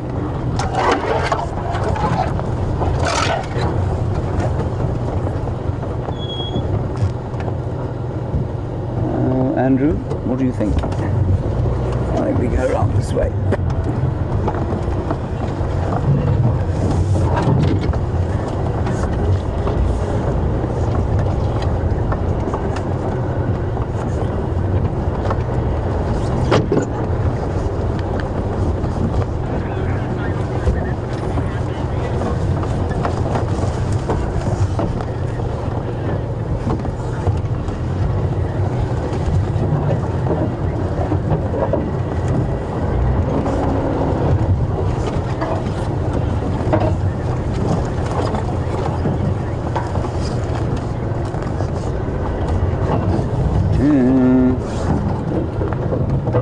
So not unusual for leopards to drink. They do like to drink if they can, but they're not water dependent, and they'll live almost in complete desert.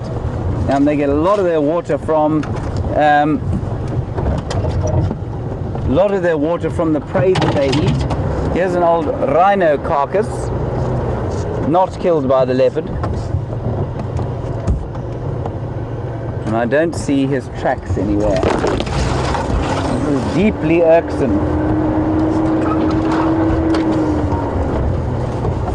Andrew, he's just here. I can feel him.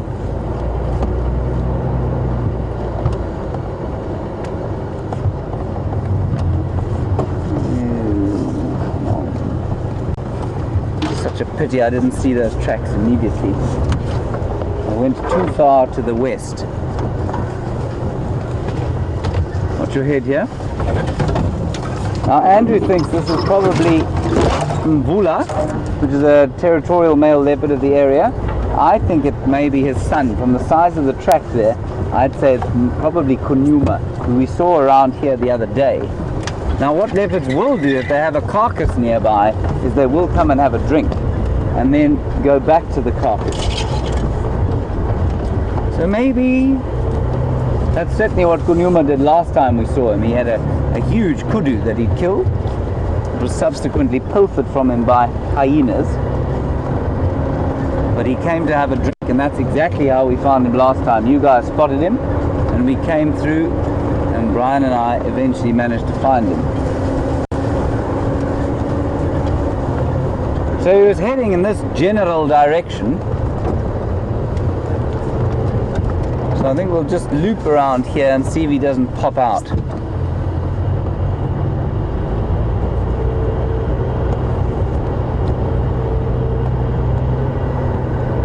Gosh, it would be nice to see him.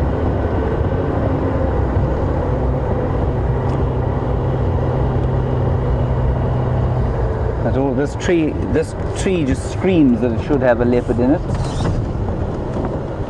Andrew will just show you quickly what I mean. Huge jackalberry tree, looking for the telltale tail of a leopard. Telltale tail.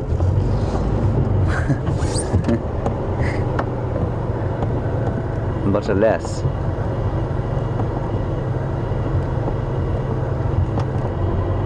He has not popped out here. He was heading in this general direction though. There. No, that's a hyena.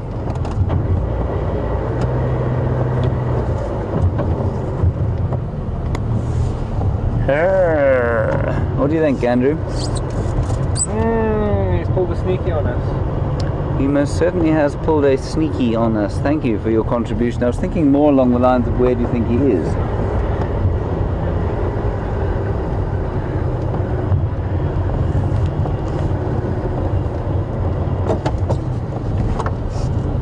He's in here. I tell you, he's in here. There are dog tracks all over the road here. Probably from last night. I think those three dogs that were are still in Torchwood, just east of us. Now I'm going to turn around here, just about back where we started. I suspect whoever this is has got a kill nearby.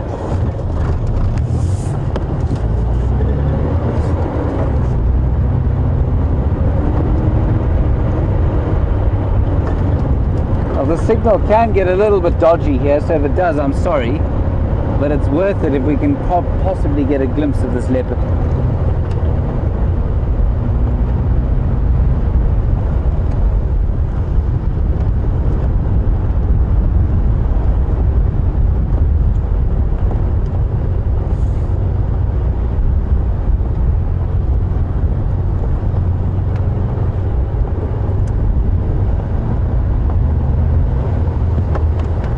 Nothing here.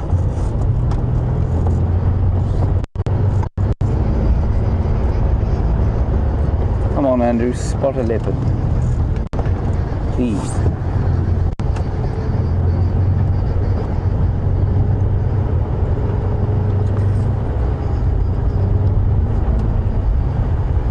This is deeply frustrating.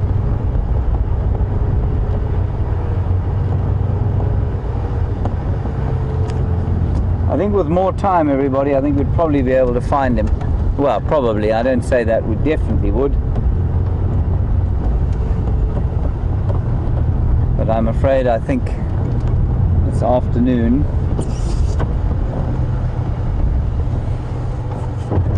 these tracks just haven't come out here. I'm going to go to the next bump. I'm going to turn around, then we're going to take that little track that goes through the middle of the block as a final toss of the dice.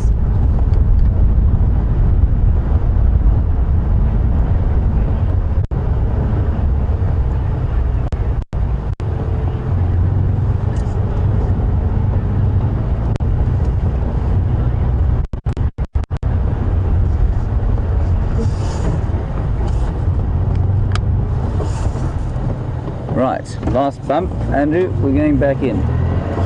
Gird your loins, my man. Yeehaw!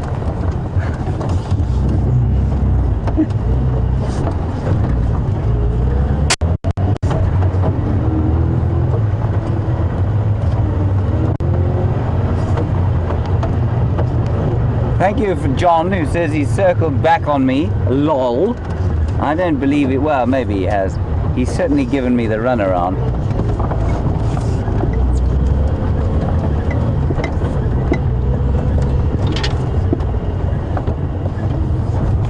So the places to check if he has got a kill: thick bush, termite mounds, in trees.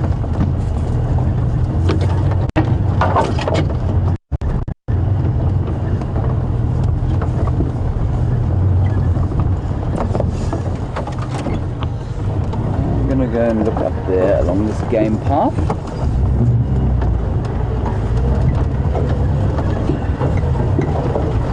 It's astonishing how easily these animals do hide from us when they want to.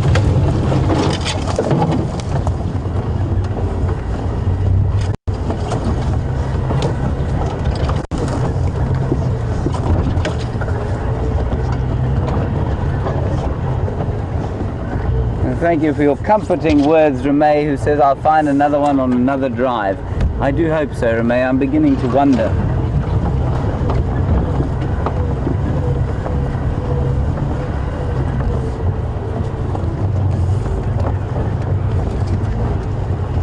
And Vicky, you say the leopard is laughing at me. That is absolutely correct. The leopard is having the first, middle and last laugh. What you heard there, Andrew? Maybe it'll be more inclined to stick its head out for Jamie. Laughing at, Andrew? Are you coughing? In between. In between, good. Careful you don't choke to death.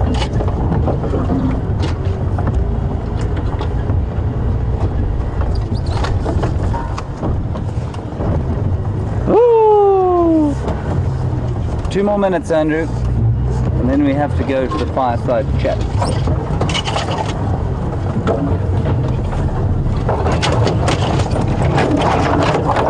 Nasty little strychnos forest.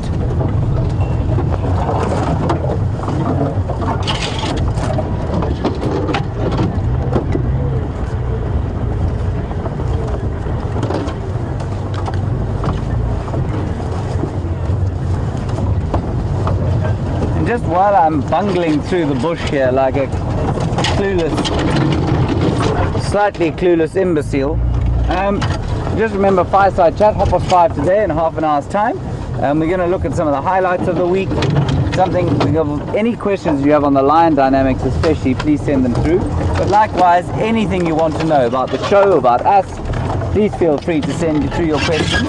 You can send them through now or while we're live. Of course, the earlier you send them through, the better your chances of having them answered.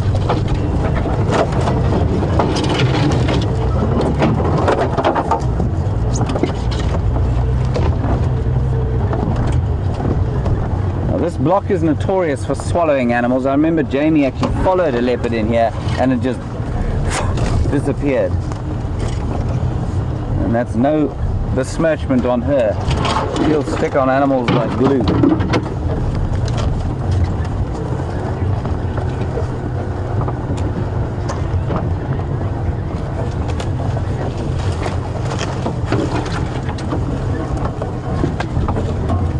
Alright, we're going to go across to Jamie. She's with the lions. We'll nip across to her, and then I think she's going to probably come and see if she can follow up and succeed where I have failed. We'll be half devastated and half very happy for her if she does manage to find the leopard. I'll be more happy, don't worry. So I will see you at the fireside chat, and I'm going to hand you across to Jamie, and I'll see you just now.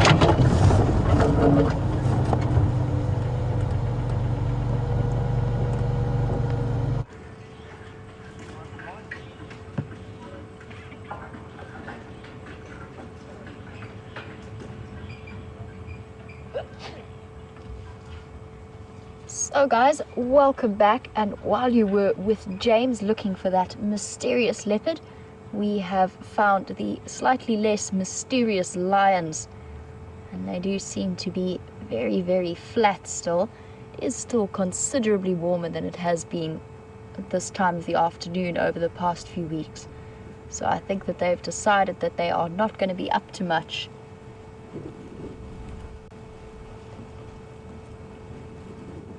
But never fear, I know that you are concerned about what's happening with James and that leopard, and I think perhaps in terms of making a judgment call, these lions are not going to be up and about and all that interesting in the next half an hour, but we could maybe take the chance we go and help James where he left off and see if we can find this mysterious and rather sort of sneaky leopard character.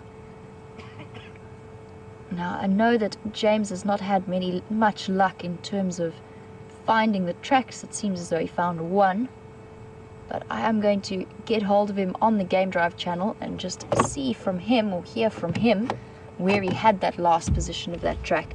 And then we can race across and see if we can take over from him. And earlier on, I'd actually said that I wasn't going to go across to him because I heard that other vehicles were making their way to follow up from there. Unfortunately, it's one of those things that where you are talking and listening at the same time, one of them ends up being compromised.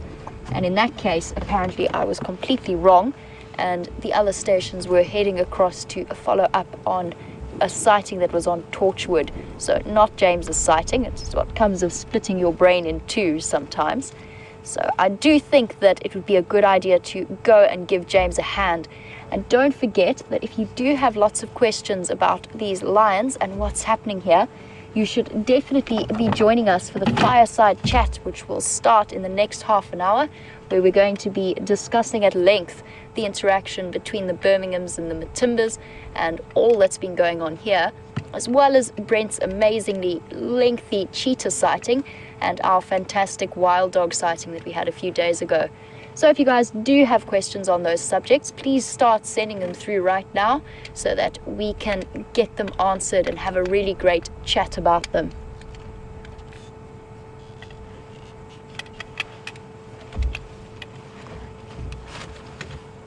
So guys, I think it's time.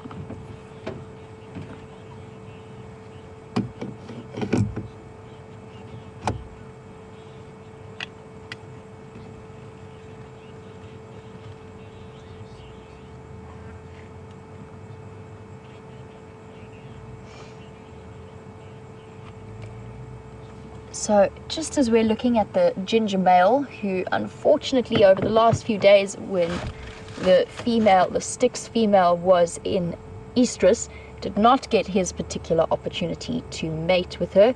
That was the job of Hairy Belly. And Brenda would like to know who gets to choose. Is it the female lioness who is in estrus, or is it the male? And the answer is it is definitely male's choice. However, the female does have some mechanisms to make sure that she gets the best possible genetic stock, so that long spread out mating season that goes on for 5 to 6 days, where she mates with the male, for those first few days she won't actually be releasing any eggs. So the male has to take quite a long time of repeated mating sessions before she will actually be fertilized and become pregnant. And that in its own way allows time for another male, maybe a bigger and stronger male, to be attracted to the sound and to make his way to that area and displace the male that's mating with her. So the female's only job is to give it a bit of a lengthy period of time so that the best genetics come through to her.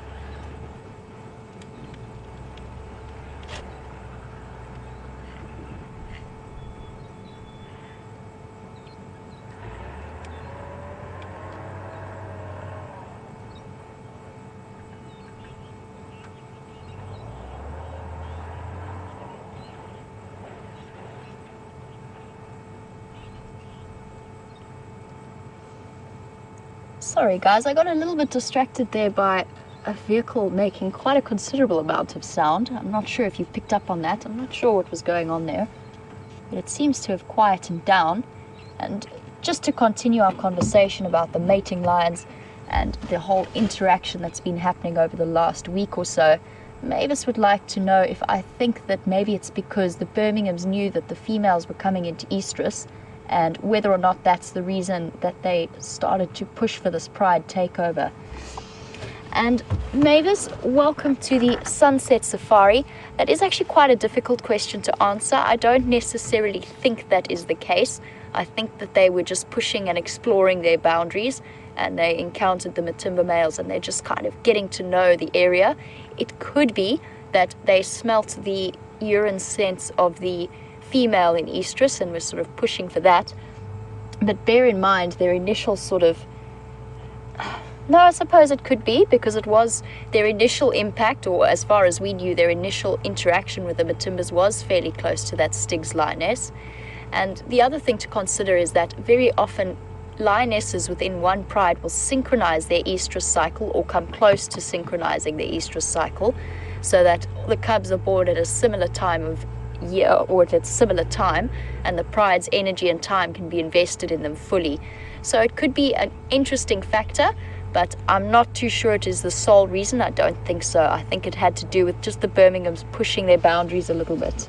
I'm just going to turn my game drive radio down a little bit. It's a bit loud. So guys, these lines are fairly flat. They don't seem to be doing too much exciting, and I actually don't think they're going to be up and about. And I know that many of you are keen to see what is happening with that leopard, and so am I. I'm very interested to see who that might have been. So I think it might be time for us to leave them for now and head on our way. And while we are driving out, as soon as I'm out of this block and away, I'm going to contact James and just find out where his last set of tracks are, and we will make one quick last-ditch effort at trying to find this leopard, maybe just guessing as to where it might have ended up. So let's hit the road. I am excited. I'm keen to see another leopard. It's been a couple of days, starting to feel the need to see them. It's going to be a little bit noisy on our way out. Try not to stab Genre too badly.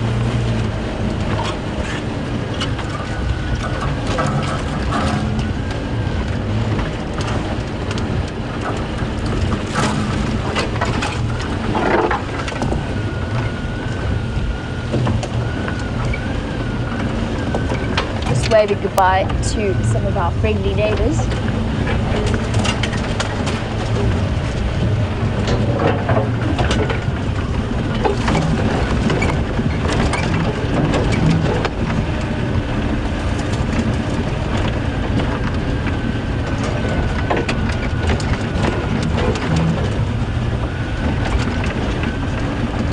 Okay, now that I'm back on the road and I don't have to worry about the noise, let's get hold of James and find out where he left those tracks of that leopard.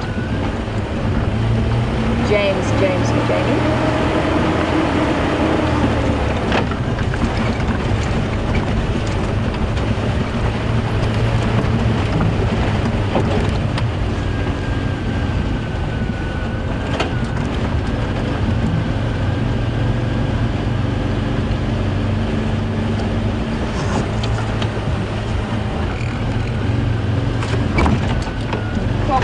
Thank you, James. I will make my way there now.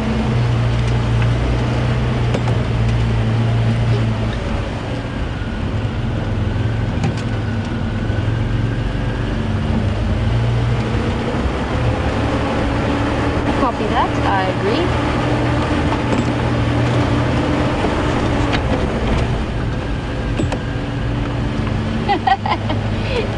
Copy that. Thank you. Just to relay that conversation, apart from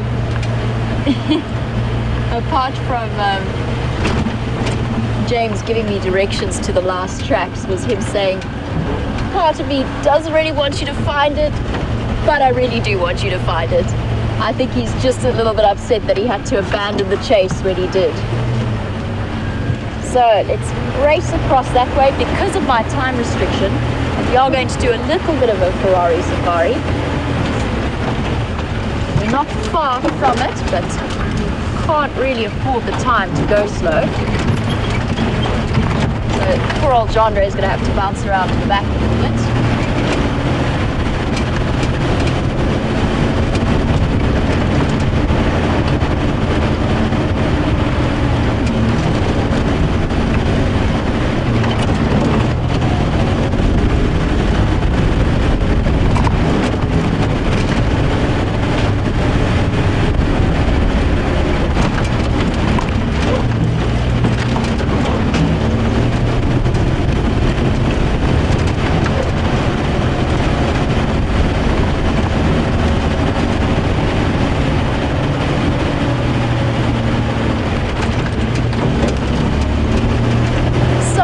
As we leave the Styx female's flat cat, Gracie, who is 8 years old. Welcome to the Sunset Safari.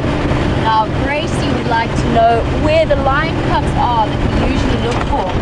And Gracie, you'll be happy to know they are safe and sound away from the Birmingham boys, but unfortunately they are south of our boundary at the moment. Hopefully with the Matimbas up into Djuma, they might be getting a little bit braver, they might move up towards us, but they've decided that it's much safer to be south away from the Birmingham boys. So that is where they are. We do keep track of their movements, but they are not coming to us. I did hear a report that there were Styx lionesses on Simbabili. Now I don't know if it was the ones with the cubs or not. I didn't get any clarification on that, but to the best of my knowledge, Gracie, they were south. I will double check for you with the other guides when I have a moment, and we'll just find out exactly where they are. Either way, they are outside of our boundaries for now. And with the Birmingham boys so close, it's much better for them to be away and safe.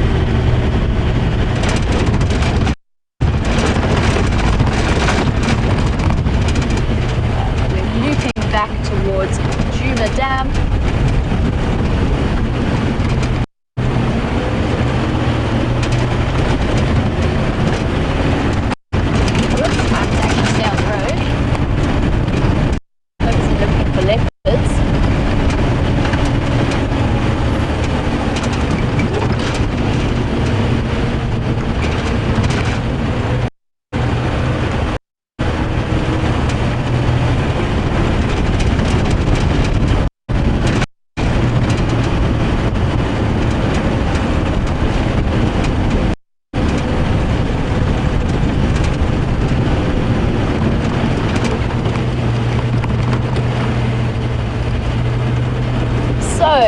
Absolutely amazing that a leopard can be seen at the Djuma Dam. James can respond almost instantaneously, and yet we cannot find this elusive leopard. It is quite amazing, the ability of leopards to do this. And it's not the first time it's happened to me. I was once called into a sighting by somebody who had seen the leopard only 5 minutes before I got there. He just pulled out, I pulled in, and I absolutely couldn't find it. And I sat for ages looking around. I had all of my guests looking. I built up the excitement so much to let them know that they were going to see a leopard. And this leopard had, of course, naturally as leopards do, had been completely static for about half an hour, and by the time I got to the sighting decided to disappear. Anyway, I was considerably frustrated and attempted to hide that from everybody concerned, and we looked and looked and looked until I looked down. Not less than a meter from my wheel was the leopard sitting in a clump of grass, staring up at me, eyes large, completely relaxed, but also completely camouflaged in the grass. So they do have this phenomenal ability to disappear, whether you want them to or not. So that's why we're going to be fairly quiet and move a bit slowly and just see if we can spot it hiding in plain sight, which I think might infuriate James if it was out in the open. Tracks. Sam. Yes, Sam.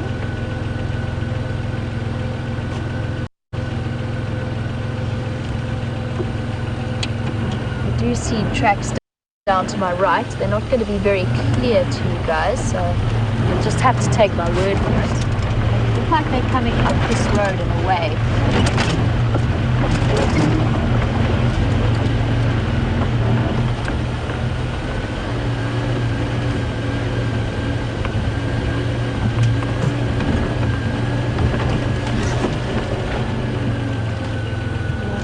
Again. I wonder where the sneaky leopard has gone.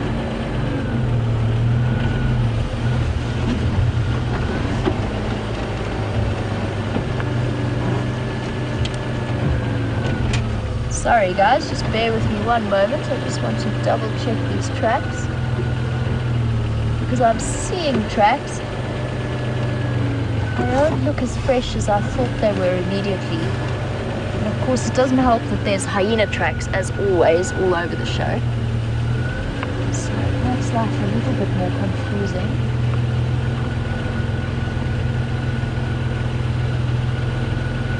Just have to concentrate fairly carefully on this drainage line.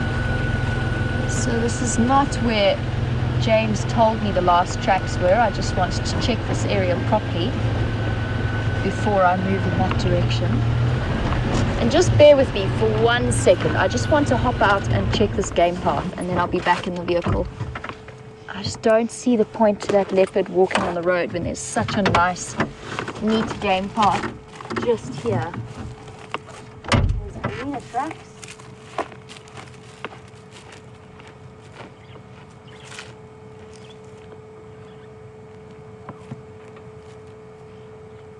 No, just hyena tracks here.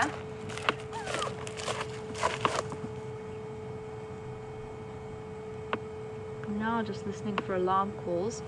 The go-away bird was shouting, but doesn't sound angry enough for it to be at the leopard. And there's nothing else chattering. There's no squirrels calling. There's no Franklin shouting, so I think that might not be in response to that leopard. And now is where a bit of luck comes into play, especially in the fading light with very little time left to us.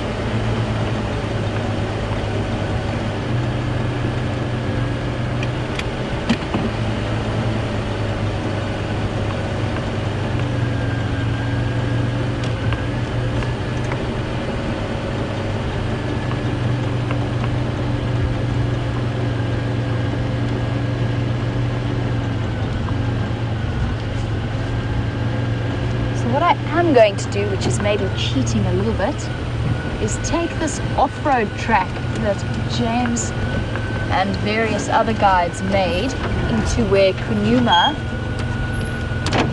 had the kudu kill just recently, just because I know it's going to allow me some access into the drainage line.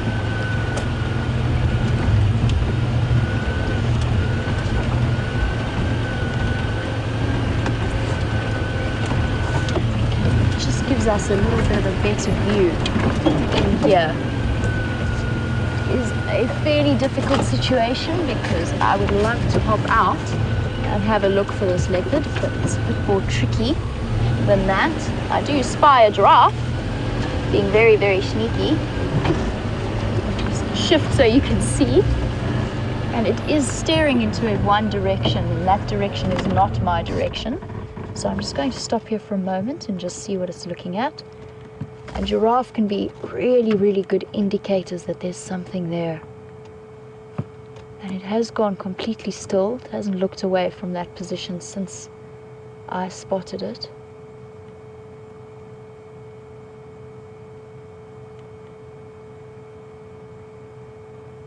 Still staring. With ears forward in that general direction. I wonder what it's seen. Could that perhaps be our mysterious leopard?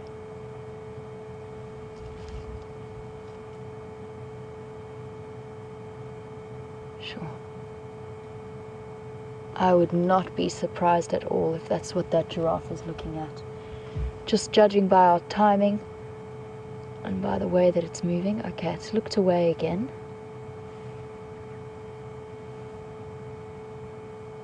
Let's try and edge forward and just keep checking in that direction. Maybe we get lucky. I have actually, promise you, I have once before followed the way that giraffe were looking. A whole group of giraffe were looking really, really intently in one direction. And I've used it twice before, fairly successfully, in finding some big cat predators.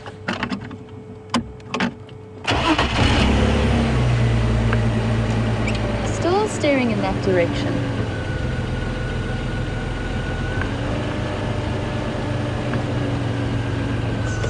Unfortunately, not exactly the most accessible crossing area across this drainage line.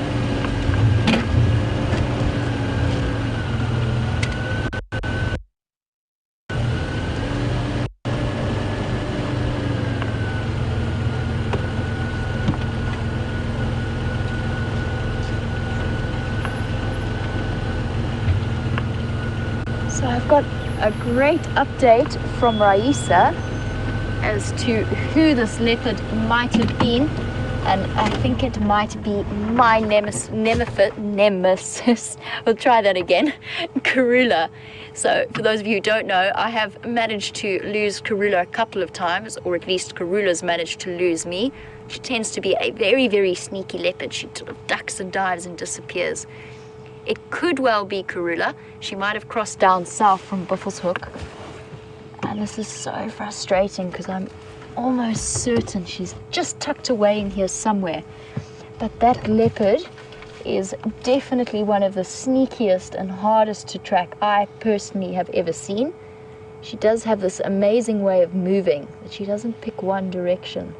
She kind of zigzags around, and that's true of most leopards, but Karula is an absolute pro at it. Let's just keep inching forward and see if maybe we can get lucky with this.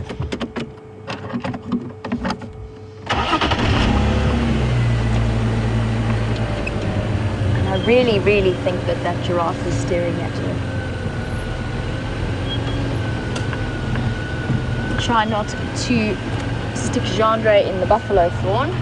This seems to be okay. Having already demonstrated this afternoon why that is unpleasant.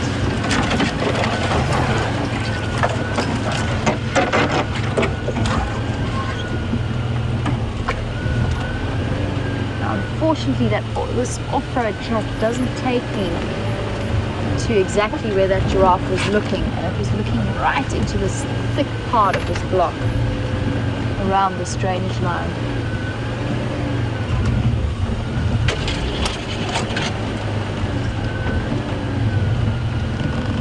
This must have been where James had Kunuma with his kudu kill. So let's try it. Let's just stick our nose in and see what we can see.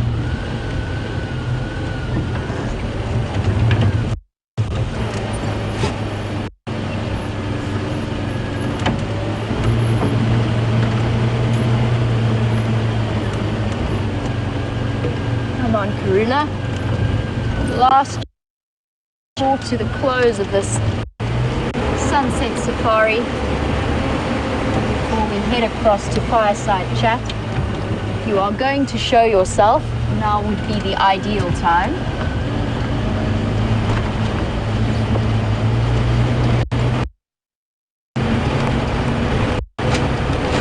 I'll make my way across to where that giraffe was staring so intently.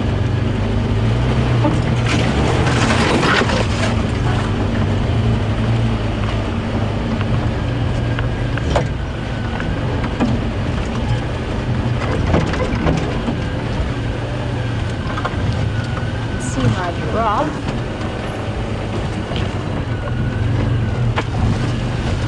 Don't, whatever,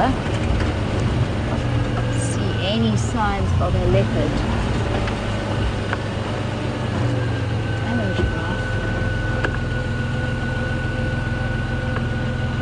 Tricky to see. You can see how very, very thick this block is, but that is the general direction that this giraffe was steering off into. And unfortunately, in terms of vegetation thickness, we might have reached the end of our road for now. So let's keep looking. That giraffe is now feeding, so possibly Karula, if she did come through here, is on the move.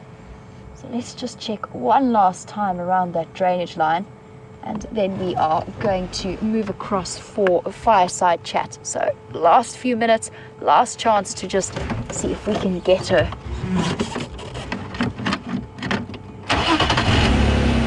She is a very smart, very sneaky leopard.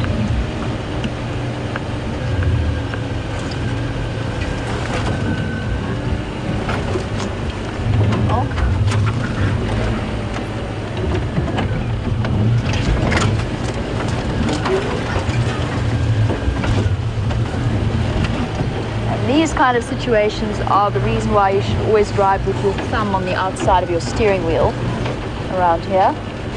I've nearly dislocated my thumb a couple of times, hitting unexpected bumps.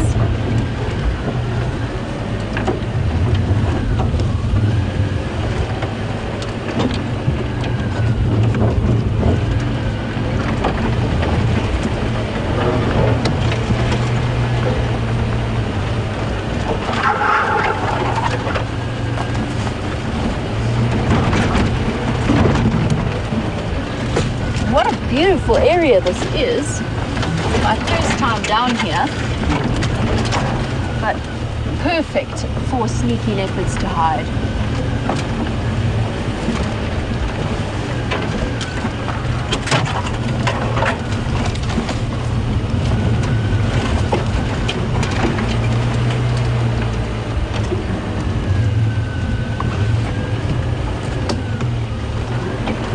Sure. Is now just purely based on luck more than anything else. And it's amazing how when you're really concentrating on, sorry Jean-Jay, on looking for something, your mind just starts to see it in every direction.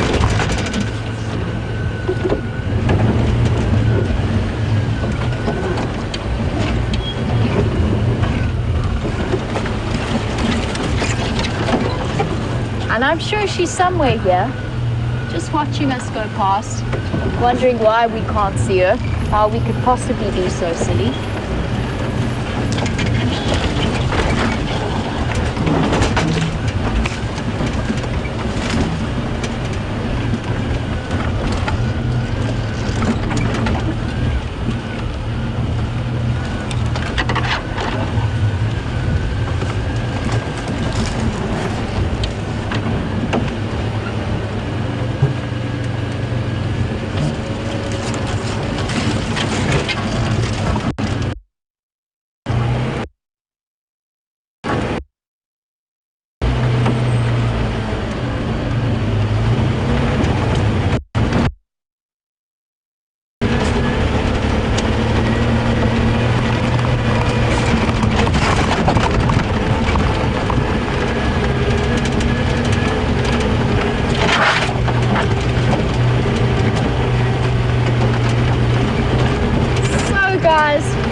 Unfortunately, no luck with Karula. I'm sure that she's somewhere in that drainage line.